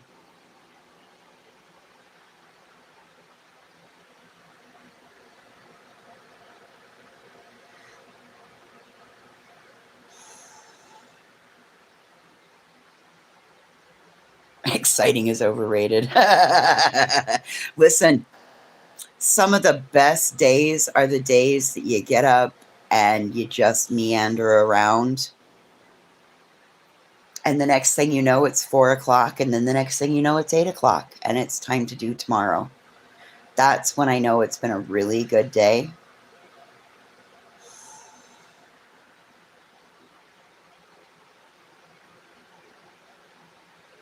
Because it's over before you knew it. Nothing notable about the day. Those are the days I live for, right? Because there are so many days where everything else is chaotic.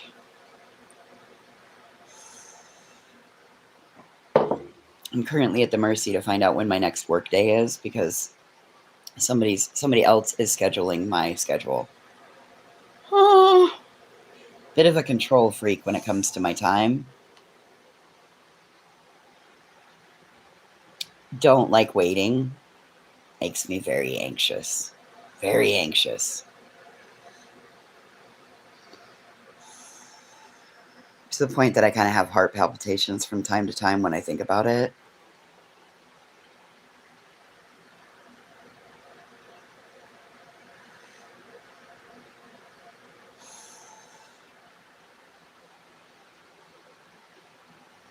Oh, you guys.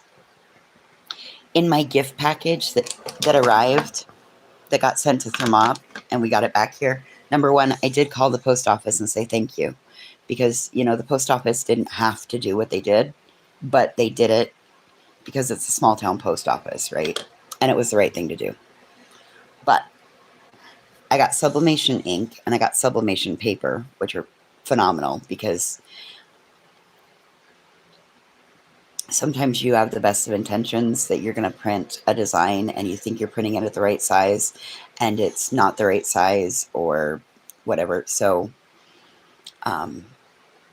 those are great things that I can always use and will always put to work.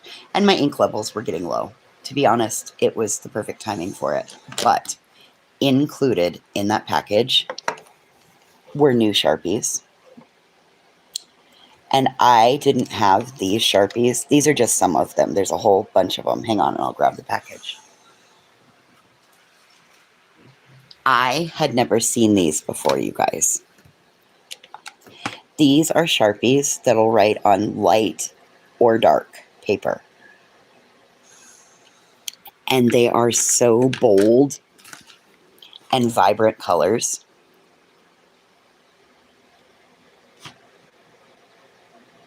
But they will do both light and dark. I didn't know Sharpie made ones that would write on dark paper. And to show you,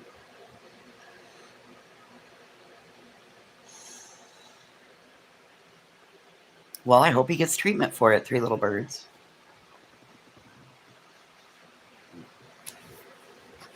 Because trauma's trauma.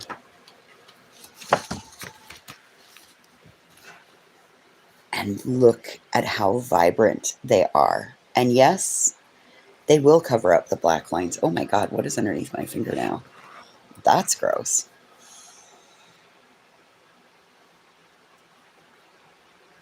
My nails are getting long again and I'm...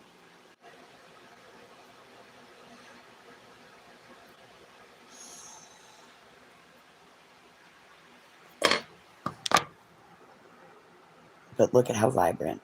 And you can see how it covers up the black. So, once again,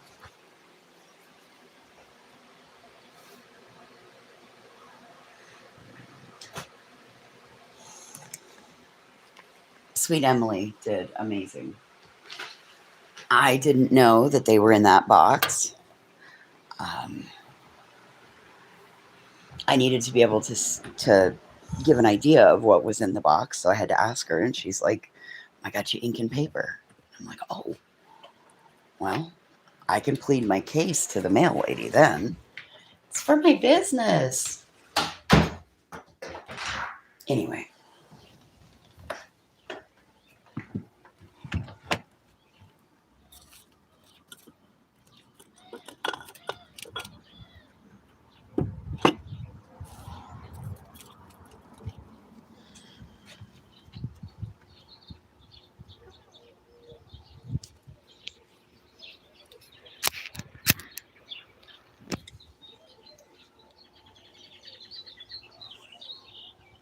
Well, boy, we've been through it this morning.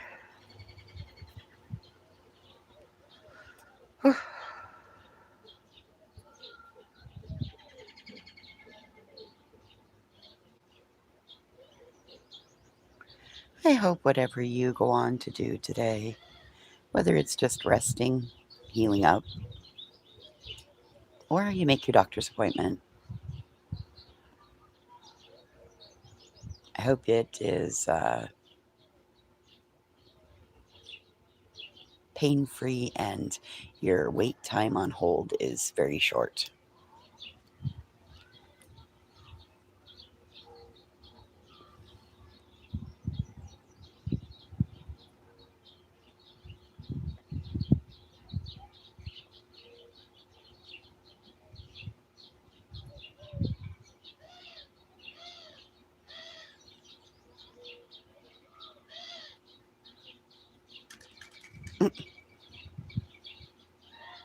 Oh, the birds are frisky today.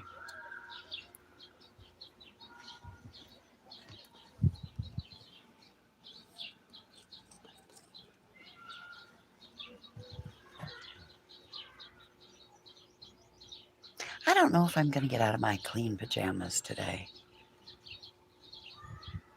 I like days like this. Nowhere to go, nowhere to be.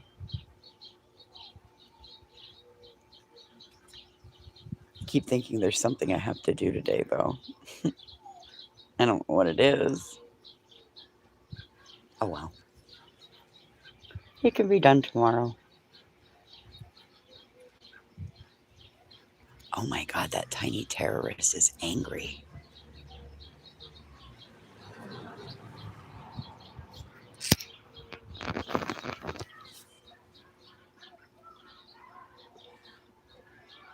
Boy, that little dog is super angry. Must be lunchtime. Yep. You don't see Snack Pack? I don't see Snack Pack either. She hasn't been here for a minute, I don't think.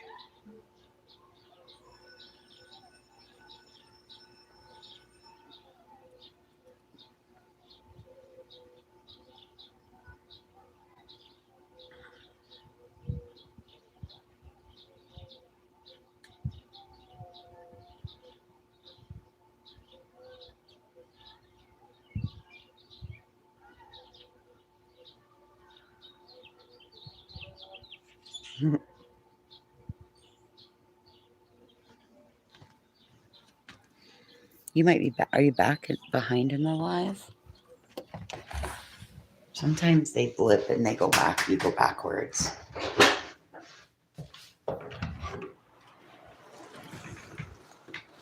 Definitely cooler in here than it is outdoors.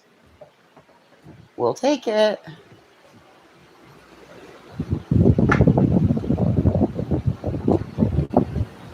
It might even be just in case I need to grab another fan next week. I bet my friend has one. Whoops, I didn't want to turn that off.